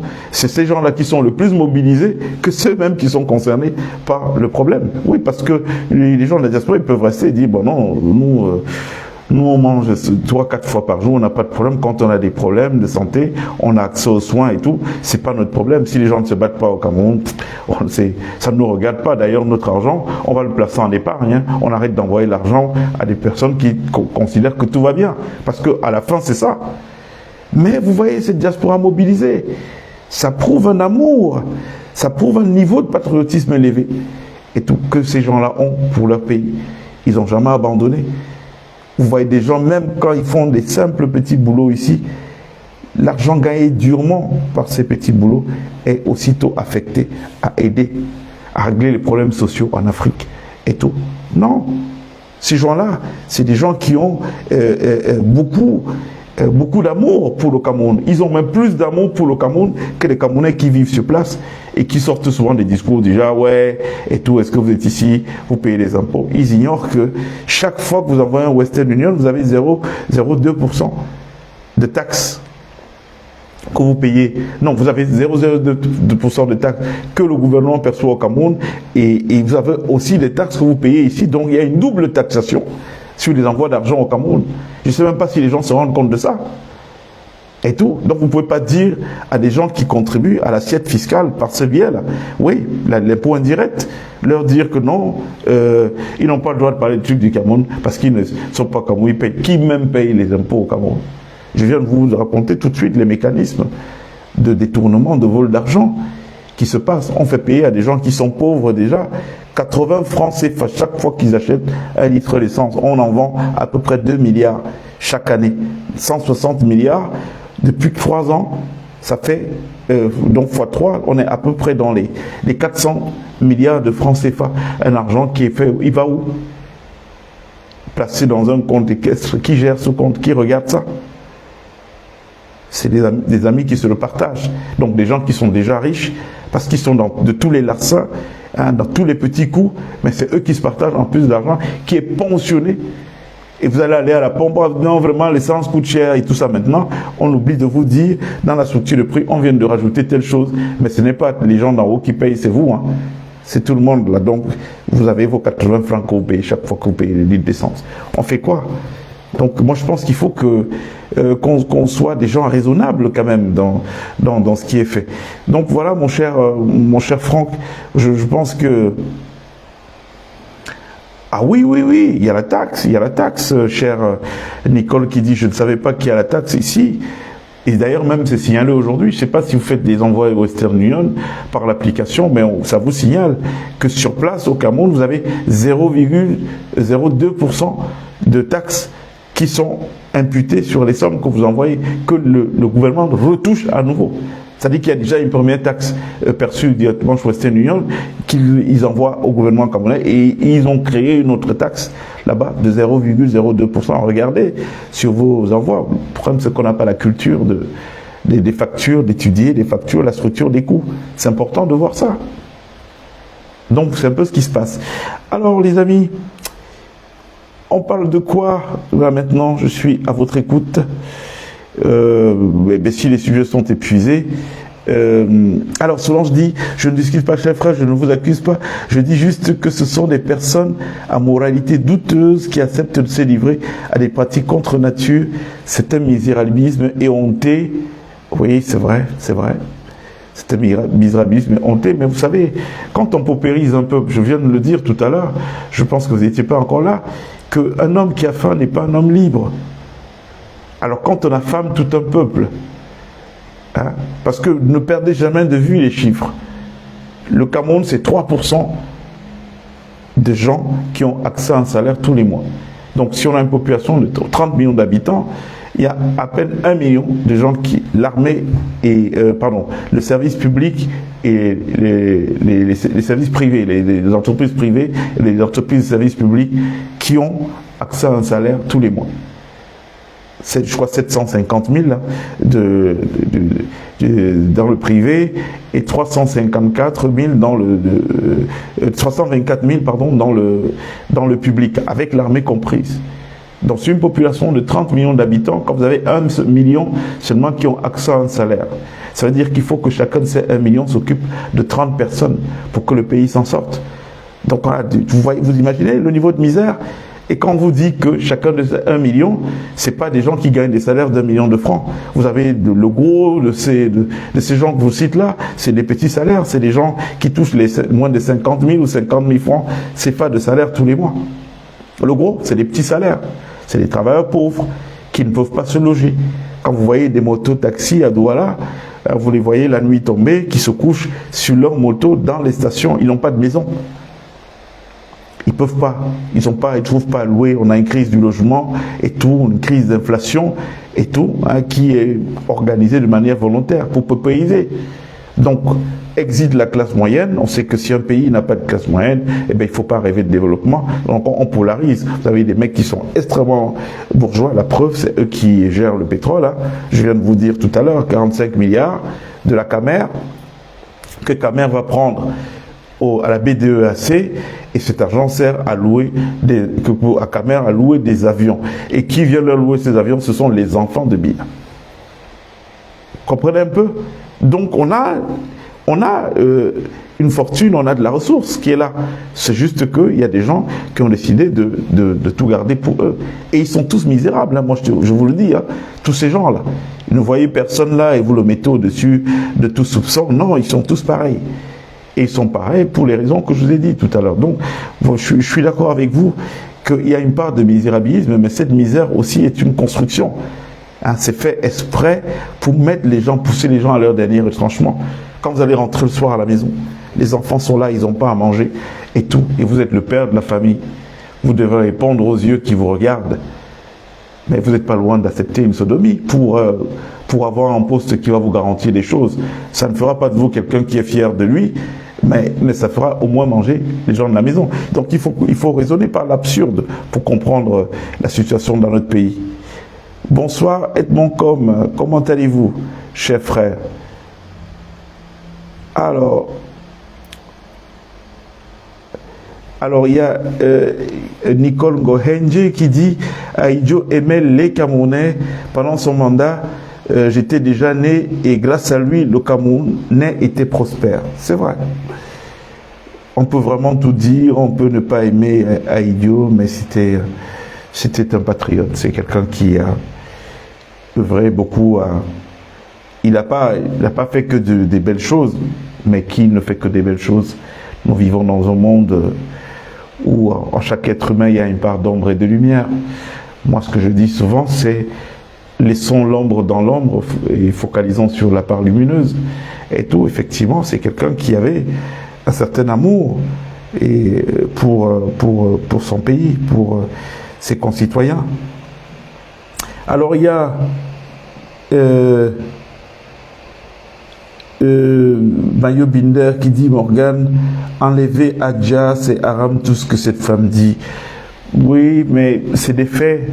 C'est des faits, Mayo. On ne va pas continuer à mettre la poussière sous le tapis, quoi. Ouais, c'est des faits. Si elle a vécu des choses qu'elle ne le dise pas, où est-ce qu'on va aller en continuant à nous mentir à nous-mêmes? L'hypocrisie, on a vu ce que ça nous a donné, 65 ans d'hypocrisie. Où est-ce qu'on en est aujourd'hui? Alors les gens, on ne peut pas commencer à faire des procès à des gens qui osent au moins poser des problèmes, dire les choses telles qu'elles sont. Hein. Après, je ne pense pas que cette dame ou d'autres disent, ou comme nous disons que voilà, tout ce qu'on est des gens, je ne sais pas tout ce que vous voulez, on ne place pas la question sur le plan de la morale ou de l'éthique. On place la question sur le plan de la restitution historique des événements. Des faits, c'est des faits. Hein? J'ai été avec vous, Mayo, à Dakar, on a mangé chez Loutia et tout. C'est des faits, je raconte la vérité. Pourquoi vous voulez toujours empêcher aux gens de s'exprimer? Hein? En faisant ça, vous jouez le jeu du pouvoir. Donc les vérités restent donc cachées. Si les vérités sont cachées, les gens doivent se prononcer, trouver des solutions, mais ils trouvent les solutions alors qu'ils n'ont pas un bon diagnostic. Comment on s'en sort de cette manière? Vous voulez soigner une maladie, vous ratez le diagnostic, mais la thérapie, elle ne marchera pas. C'est aussi simple que ça. Et Mayo Binder dit, elle fut aussi la copine de GB. Pourquoi elle ne le cite pas? Elle fut sa femme, pas sa copine. Sa femme, c'était sa troisième femme, Mayo Binder. Donc il faut être précis. Hein. Alors, Franck Chegui dit, Morgane, le niveau d'inconscience des Camerounais au Cameroun est terrible. Mais oui, c'est vrai. Je vous dis qu'il suffit d'avoir une diaspora, comment dire, pas patriote, pas patriotique, un peu irresponsable, un peu je m'en foutiste à la base, mais je vous jure que ça va être les gens vont crever là-bas, mais vous pouvez même pas imaginer. Ces gens-là, cette diaspora, elle aime profondément le Cameroun. Moi, je vois ici, je passe là, je vois les endroits où on envoie l'argent et tout, les transferts d'argent, c'est toujours rempli des gens. Vous voyez quelqu'un qui quitte le travail, il triche rapidement, il a 1 heure de pause, au lieu de se reposer vraiment, il court rapidement pour aller faire un envoi d'argent au Cameroun. Mais qui fait ça? Hein? Et pendant ce temps, les concernés, vous sortez des phrases du type, oui, j'ai la Prado noire, où je veux voir mes enfants grandir et tout ce que vous entendez qui est débité. Donc si vraiment ces gens ici dans la diaspora n'étaient pas impliqués à fond, mais je ne sais pas dans quoi on serait aujourd'hui. Mais si vous voulez, il faut juste faire un exemple. Un des engagements, ne serait-ce que même sur 2 mois, des diasporas, qu'il n'y ait plus rien, que les gens coupent les coups, vous allez voir ce qui va se passer. Donc on peut pas dire, on peut pas accuser ces gens de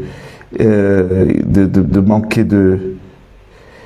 Alors il y a Armel qui dit qu'une dictature aussi féroce ne partira jamais par les urnes. Ben oui, on le dit. Bon, après vous savez, nous dans notre pays, les gens aiment débattre longuement, on perd du temps, l'énergie avec ça, c'est chronophage, c'est énergivore. Bon, mais vous verrez, on arrivera à ce résultat. Parce que même ceux qui disent, allons d'abord, après on va défendre. Mais non, vous allez défendre quoi? Vous allez défendre quoi? Hein? Donc, il y a une chose aujourd'hui, ces gens, la preuve, on parle. Pendant qu'on parle, ces choses se font. Ça fait 2 ans qu'on parle ici. L'histoire de la Camère, elle vient d'avoir lieu. L'histoire du petit qui est en même temps au conseil d'administration en RDC, en Guinée, c'est sous nos yeux. C'est les mêmes qui étaient impliqués dans l'affaire Savannah, ça se passe sous nos yeux. C'est les mêmes qui se tapent 450 hectares de terre là-bas pendant qu'on parle. Ça veut dire que c'est des gens qui ne sont pas du tout résolus à se remettre en question. C'est aussi simple que ça.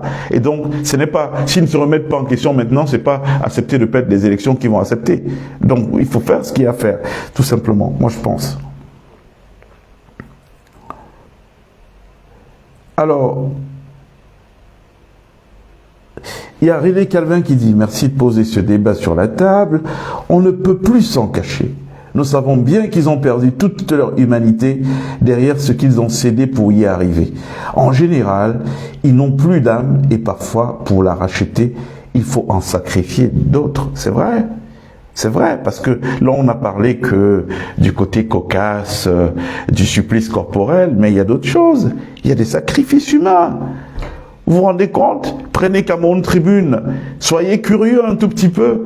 Vous allez voir le nombre de jeunes rattachés à des grandes sociétés, des grandes entreprises d'État qui partent. Vous les voyez à peine là, 2-3 jours, maintenant en grande vie. Ah non, je suis en mission avec le DG à tel endroit. Oh, je suis en Turquie, je suis à machin. Ils ont à peine fait ça 1 an ou 2, que vous apprenez un jour, ah non, il est mort de courte maladie, il est mort rapidement ou il avait un cancer. C'est tous les jours dans notre pays. Donc vous avez raison. On n'évoque là qu'une seule partie. On ne dit pas tout le reste. Donc c'est vrai, c'est vrai. Et je vous dis, si on ne pose pas ces problèmes, mais les mêmes causes produisant les mêmes effets, ben on sera toujours confronté aux mêmes thématiques. Il faut poser le problème de fond du Cameroun aujourd'hui. Voilà, parce que le postulat de base sur lequel nous sommes partis est un postulat qui biaise tous les postulats de développement. On ne peut pas avancer de cette manière. Donc il faut qu'on soit capable de s'asseoir, de se dire non, on a fait ça, ça n'a pas marché pendant 65 ans. Même si on attend 200 ans avec le même système, ça ne produira rien. Donc pensons à changer. Merci cher René Calvin. Hein? Il faut en sacrifier d'autres pour arriver là. Vous voyez un pays qui est confronté à quel défi? Il est confronté au défi du développement. Il faut créer le progrès. On crée le progrès sans ressources humaines? Ça existe où? Alors si nous, on passe le temps à tuer les gens, hein, par les sacrifices, les parents et tout, voyez un gouvernement comme celui-là, plein de ministres qui sont là, qui couchent enfants, garçons comme filles. Donc ils nous fabriquent des détraqués mentaux pour la société de demain.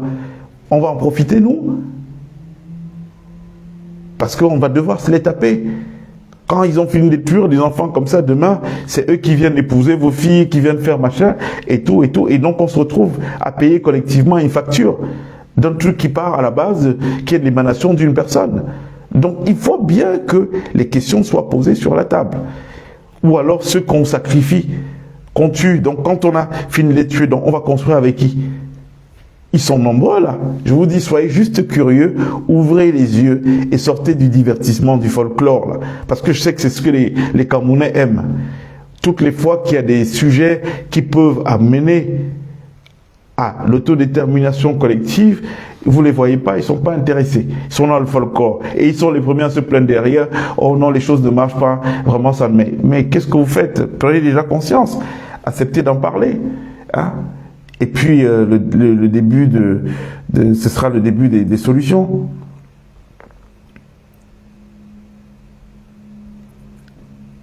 Donc, le but, c'est pas ça, Solange. Mais il y a ce qu'on appelle du conditionnement. Quand on te met dans la situation où... Parce que quand vous dites, vous avez le choix c'est quand on est libre. Hein?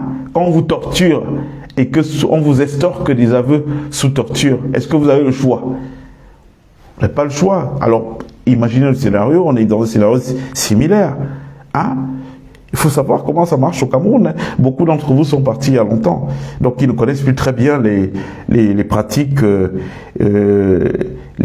ces gens-là.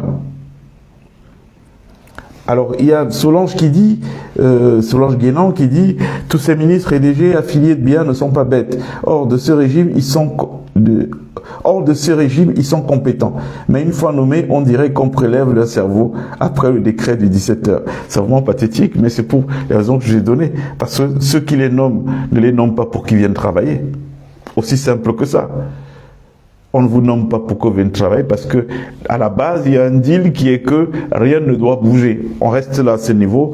Les partenaires historiques vont venir prendre la matière première du Cameroun. Il faut surtout pas que les choses bougent. Donc, quand vous devenez ministre et tout, on vous fait bien un lavage de cerveau. Vous n'êtes pas là pour... Vous n'avez pas d'amis ministres à qui vous avez vendu les projets et puis dès que vous voulez aller vers la concrétisation, c'est silence radio. Vous entendez, ils vous parlent plus, ils vous prennent plus le téléphone. Hein? C'est ça. Salut Chico. Alors, bon, je pense qu'on a fait un tout petit peu le tour de la question. On avait d'autres questions à évoquer. Si oui, bon, qu'on les évoque un peu rapidement. Et puis, bon, on aura toujours le temps de se reparler une autre fois. Donc, en tout cas, pour faire très court, je pense que si on est même dans une dynamique où on a un réveil tardif, une vocation tardive pour le changement du Cameroun, je crois que la meilleure façon, c'était pas pour nos aînés de se positionner encore en solution alors qu'ils ont en partage un bilan qui est un échec sur 43 ans. Franchement, ce n'est pas des gens qui ont échoué pendant 43 ans que le Cameroun de demain attend des solutions. Je suis désolé, on va pas les jeter parce que ce sont nos frères. En bassin, on dit que le sang de la bouche, quand on se blesse dans la bouche, il y a une partie qu'on crache et l'autre qu'on est obligé d'avaler. Donc on est exactement dans cette situation aujourd'hui. On va pas les jeter, c'est la famille, mais de grâce quand même qu'ils fassent preuve d'un peu d'humilité. Vous ne participez pas, vous voyez un type comme Bello Bouba, quand Paul Biya est devenu président en 1982, le premier ministre que Paul Biya a nommé, c'était Bello Bouba Maïgari. Donc depuis 1942, il est aux affaires. Aujourd'hui, il est ministre de quoi? Il est ministre du tourisme, originaire d'une région à fort potentiel touristique. Vous avez vu quelque chose bouger là-bas? Vous avez vu quelque chose? Ce type, je ne suis même pas certain qu'il reçoit. Il est même capable de recevoir des gens dans son ministère. Il n'a réglé aucun problème durant tout ce temps. C'est les mecs assis pépères. Hein. Ils placent les enfants à gauche, à droite. Donc la plus, c'est une rente, mais une rente pour certains. Voilà. Et puis, un type comme ça, il se réveille en 2025 pour nous dire que bon, il est candidat. Mais c'est pas la sorcellerie, ça? Hein? Ça vous montre ce que je viens de vous dire, que ça ne peut en aucun cas être animé par une réelle volonté de voir le Cameroun changer. Parce que ces gens-là, ils savent exactement ce qui se passe. S'ils étaient dans l'idée que bon, il faut que les choses changent, ils auraient identifié. Est-ce qu'au Nord Cameroun, là-bas, dans le Grand Nord, il n'y a pas des jeunes derrière lesquels ces vieux peuvent coaliser pour pousser, dire bon voilà, nous on a échoué, mais on a quand même un peu d'expérience. Allez-y, nous on va vous soutenir. Et en cœur, ils vous disent la même chose, que ce soit M. Bello Bouba, que ce soit M. Issa Turoma, ils vous disent la même chose. On comprenait que c'est un discours qui est sorti des mêmes officines, quoi. Voilà, donc il ne faut pas se faire d'illusions. Je ne pense pas que ces gens-là, ils pourront apporter quoi que ce soit. Le pouvoir est à la manœuvre, il s'entend qu'il perd la main, parce qu'il y a un rejet massif de son système aujourd'hui, avec l'émergence de nouvelles figures de leadership de la contestation. Et bien, qu'est-ce qu'ils font? Ils se disent, bon, pour tuer cette nouvelle figure, et bien, on va se recycler. On va se recycler nous-mêmes, donc on prend 2 ou 3 bonhommes. Allez, vous déclarez que vous êtes candidat, on va vous donner de l'argent, on va acheter toute la presse et le débat sera polarisé sur vous. Du coup, on va oublier les petits nouveaux qui essaient d'émerger et qui n'ont pas eu les moyens d'État pour pouvoir... C'est ça le calcul. C'est ça le calcul. Or, on part sur quoi? Sur la division. C'est-à-dire que ce pays-là, tel qu'il est fait, et tout, tant qu'il n'y aura pas de stratégie unitaire, le pouvoir en place trouvera toujours tout type de subterfuge pour se maintenir en place et tout. Et c'est vers ça qu'on va. On va nous sortir au soir du truc que, ouais, il y avait 50 candidats, et 50 candidats de l'opposition, et un seul candidat de la majorité. Ce candidat de la majorité, face à 50, même avec 25%, il est devenu président. Le reste des voix a été émietté entre les 50 candidats de l'opposition. Oui, on sait comment ça marche. On sait. Donc, il faut que nous ayons conscience de cela et aussi que nous ayons conscience du fait que à l'approche d'une élection, si elle a lieu, j'insiste toujours, à l'approche d'une élection, aucun débat de fond n'est évoqué. C'est-à-dire que le Cameroun d'aujourd'hui, c'est le Cameroun de la refondation. Et en plus, on ne peut pas. Et la refondation, pourquoi? Vous avez vu que depuis 1948, avec l'émergence des premiers souverainistes camerounais, les résistants, notamment Oumyobé, la naissance de l'UPC, les Nations Unies ne s'étaient plus mêlées des affaires du Cameroun. La dernière fois, c'est dans ces années-là, quand il a été question de nous redonner notre souveraineté. Et de 48 à 2025, c'est en 2025 que les Nations Unies viennent reparler dans l'histoire des élections au Cameroun. Vous devez comprendre les symboles, savoir tout ce que cela veut dire. D'accord? Donc on ne peut pas rater le coach. Mais le coach il peut être raté à partir du moment où les bonnes questions ne sont pas posées sur la table. Et je vous le dis, tous ces gens le savent. Tous les hommes politiques qui ne vont pas vous dire ça, sachez qu'ils sont des gens de mauvaise foi et à la limite qui travaillent pour ce pouvoir-là. Parce qu'on ne peut régler aucun problème au Cameroun tant que cette question de fond-là n'est pas gérée. Le mérite républicain, comment on fait pour arriver aux affaires? Est-ce qu'on arrive aux affaires parce qu'on est brillant ou parce qu'on fait allégeance à des entités bizarres et tout? Et puis, comme ces entités bizarres nous ont fait subir des horreurs, on devient un bourreau qui cherche aussi des victimes, à faire des victimes, à collectionner des victimes. On construit le pays comment de cette manière? Ça, c'est une vraie question qui doit être évoquée aujourd'hui. Quel type de leadership et quel moyen d'accès au leadership? Aujourd'hui, on continue, comment ça se passe là? Non. C'est pour ça que moi je vous dis, depuis le départ, il faut que le système explose. Voilà, il faut que le système explose. Toutes ces digues-là qui ont phagocyté l'État du Cameroun, parce qu'aujourd'hui, tout est comme ça. Je vous jure que même pour avoir un petit poste de plancton, dans certaines boîtes, il faut montrer patte blanche. Hein? Il faut qu'on ait vu vos dessous et qu'on sache à quoi vous ressemblez quand vous ressentez une certaine douleur. Voilà. Non. Donc ça peut pas marcher comme ça. Moi, je pense qu'il faut qu'on revienne sur l'essentiel. L'essentiel, c'est que 2025, sur un plan purement symbolique, c'est l'année de la refondation. Et si on dit refonder, ça veut dire qu'il faut tout remettre à plat. Pas venir faire du saupoudrage et tout. Vous voyez, même ces gens-là, vous avez vu, on a posé la question à ces gens. Aucun ne peut vous dire c'est quoi son projet. Comment ils développent le Cameroun demain. Ils vont faire quoi? Ils vont faire fi de ce qui se passe là, que nous savons tous. Hein? On connaît des ministres là dans ce gouvernement dont on a couché les femmes et eux-mêmes devant eux. À mode terrien, tu la fermes. Le jour où tu essaies de l'ouvrir, tu vas voir, on va te balancer tous tes trucs d'or. Et donc ils sont là, avec la haine pleine dans le cœur. Et ces gens-là, vous voulez que avec la haine-là qui puisse servir le Cameroun, ils peuvent rendre service à un Camerounais après avoir subi tout ça. C'est impossible. Donc, il faut que les questions soient posées sur la table, sans vraiment volonté de stigmatiser. Parce que pour moi, on est tous une famille. Le Cameroun, c'est la même famille. Quand vous fouillez très bien, vous vous rendez compte. Un tel a épousé un tel, et donc, voilà, c'est ça. C'est à la limite, on est dans un truc même à la limite incestueux où ça tourne entre les mêmes et tout et tout. Donc c'est une famille. Donc même ceux qui nous énervent là aujourd'hui, on va pas les régner, on va pas les chasser. Ils seront obligés d'être là. Ils répondront de leurs actes de toutes les façons, mais ils resteront quand même des frères et tout. Donc voilà.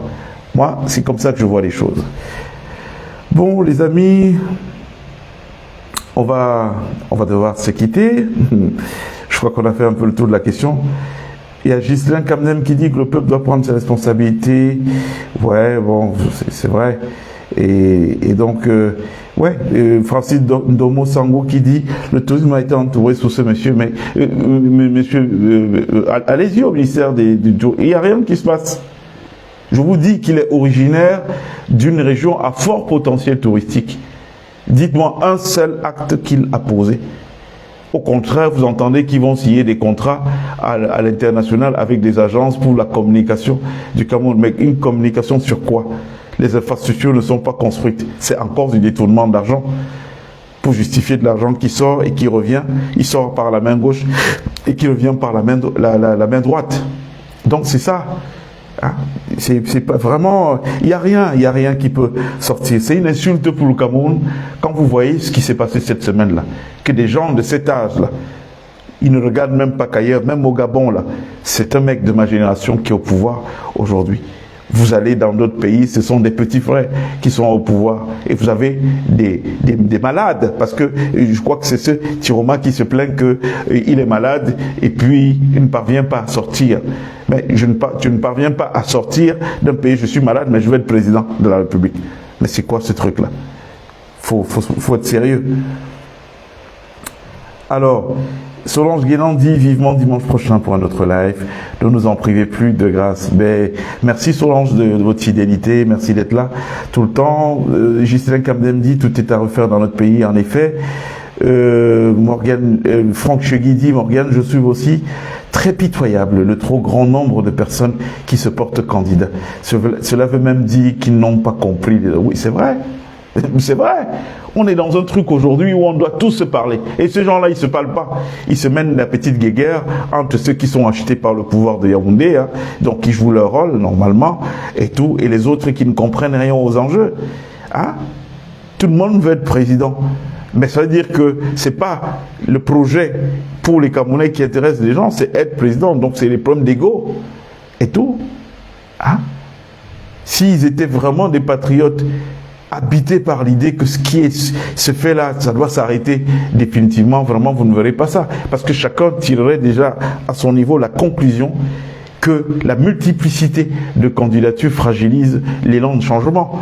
Donc si vous voyez les gens faire ça, vous comprenez très bien que c'est tout sauf des gens qui sont dans la résistance pour le changement. Ils s'en foutent complètement. Ils savent pour qui ils travaillent. C'est tout. Parce que le pouvoir de Yaoundé, je vous ai dit quel est le rapport du président Biya à l'argent. Il est très détaché. Il s'en sert comme d'un levier pour acheter tout le monde. Pour acheter. C'est-à-dire que pour tomber sur des gens comme nous, donc que son argent n'a pas tourné la tête et tout, et on les compte, c'est 1-1 comme disent les Ivoiriens et tout. Ils achètent tout le monde. Vous n'avez même pas d'idée du niveau de ravage que ces gens ont fait avec les prébendes. Et ceux qui ne peuvent pas résister à ça, on ne les laisse même pas vivre au Cameroun. Ça, je vous le dis, hein, en toute honnêteté. Toute personne qui est réellement dangereuse pour le pouvoir de Yaoundé, le pouvoir de Yaoundé a les moyens. Ils savent quoi faire. Je vous le dis. Ces gens sont féroces. Vous avez vu ce qu'ils ont fait à Martinez. Vous avez vu. Jusqu'au jour d'aujourd'hui, ils font des dilatoires. On sait exactement. Personnellement, j'ai remis 146 pages de rapports incriminant clairement des gens dans cette affaire de Martinez. Le président Biya s'est assis dessus. Quand j'entends les gens dire que ouais, le président Biya, il n'est pas au courant, il ne sait pas, on le trompe et tout, je rigole. Ils sont assis dessus. Vous les voyez avoir de la compassion pour ce bonhomme? Son corps, sa famille est privée de son corps depuis bientôt 2 ans et demi. D'accord? Donc ces gens n'ont pas d'empathie. Et ils ne vont pas changer, c'est comme ça. C'est déjà dans leur ADN, ils sont habitués à manger. Du jour au lendemain, ils ne vont pas se dire non, on doit rendre des comptes sur l'argent du pétrole. Non, le bois, ce n'est pas nous seuls. Non, ils ne vont pas changer. Il faut les bousculer. Et s'ils ne sont pas bousculés, rien ne bougera. Moi, je vous le dis, en toute honnêteté. Donc, Franck Cheguidi, le plus important, actuellement, c'est un dialogue inclusif pour fonder un nouveau Cameroun. Effectivement, il faut ce dialogue. Sortez des bars et des églises. Le Cameroun nous appelle tous, dit Ghislain Kamdem. Oh, merci mon frère Ghislain. Ghislain Kamdem. Octobre va vite arriver. On vous attend les jeunes Camerounais. Sortez des bars au lieu de pleurer. Oui, en effet. Debout pour octobre, point. Il y a Angèle Evina qui dit « Aïe, Morgane Palmer, en retard, je reprendrai depuis le début plus tard, le dimanche. La famille, sorry. Il n'y a pas de quoi, Angèle, vous êtes la bienvenue. » Solange Guinan dit oui, venez faire ça ici. Voilà les mots consacrés effectivement, hein. Quand ce n'est pas la Prado noire, c'est oui, venez faire ça ici, on vous attend ici. Des gens qui sont faibles avec les forts et forts avec les faibles. Voilà. Donc, je crois qu'on a fait un tout petit peu le tour de la question. Les amis, je vous dis, on se reparle bientôt, hein. Je sais pas, dimanche, on verra bien. On trouvera un petit moment pour se reparler à nouveau. Je vous remercie beaucoup pour votre assiduité, votre patience et puis pour votre générosité dans l'échange. On se dit à très bientôt. Il fera beau au Cameroun bientôt. Regardez bien l'agenda que je vous dessine depuis 2 ans. Vous voyez qu'il est en train de se réaliser sous vos yeux. Tout ce qui se passe là est de nature. Je l'ai dit tout à l'heure. Ceux qui croient qu'ils sont forts, personne n'est fort face à un SAM7. Hein. Construisez des aéroports n'importe où que vous voulez au Cameroun. Ils ne résisteront pas. Un SAM7 guidé par un infrarouge. Voilà, ils tapent n'importe quoi, c'est irréversible. Posez la question au président Abiyarimana, paix à son âme, malheureusement qu'il n'est pas là aujourd'hui pour témoigner. Donc, il est temps pour nous tous de retrouver de la raison, d'organiser les choses autrement, parce que même venir en Europe, vous ne pourrez pas. Je suis juste tenu au secret professionnel, à la clause de confidentialité. Mais aujourd'hui, combien de chefs d'État, d'anciens chefs d'État, ne peuvent pas entrer en France? Beaucoup ont découvert, en allant à l'aéroport, que et les visas qu'ils avaient et les passeports qu'ils avaient ont été désactivés. Je vous le dis. Je ne vous dis pas qu'on m'a raconté. Je vous dis des sources sûres, du vécu. François Compaoré, mais ancien maire de Ouagadougou, petit frère de Blaise Compaoré, vivant en France après la chute de son frère. Il avait une carte de résident français. Il quitte Paris pour aller rendre visite à Blaise Compaoré à Abidjan. À la fin de son séjour abidjanais, il décide de rentrer à Paris chez lui. Il arrive à l'aéroport d'Abidjan. On lui dit que sa carte de résident n'est plus valable. Elle a été désactivée et tout. Alors, je vous parle, il habite à Abidjan. D'accord? Donc, même ceux qui comptent sur l'idée qu'ils vont prendre des avions pour aller à gauche ou à droite, ça va être compliqué. On sait ce qui va se passer. Donc, réglons le problème de notre pays. Asseyons-nous comme des frères. On se parle, on trouve des solutions collectives pour avancer. Mais ceux qui vont vouloir faire ce qu'ils sont en train de faire là, c'est-à-dire que plus on parle, plus ils sont dans la boulimie, oh, on crée, on vole. Il n'y a jamais eu autant de vols dans notre pays que ces derniers temps-ci. Je crois d'ailleurs que le prochain direct qui va être fait, je vous apporterai des chiffres et tout, pour vous dire que tout ce qu'on vous raconte a été... Voilà, on ne raconte pas n'importe quoi. Allez, à très bientôt, les amis. Il va faire beau au Cameroun bientôt. Au revoir. À bientôt.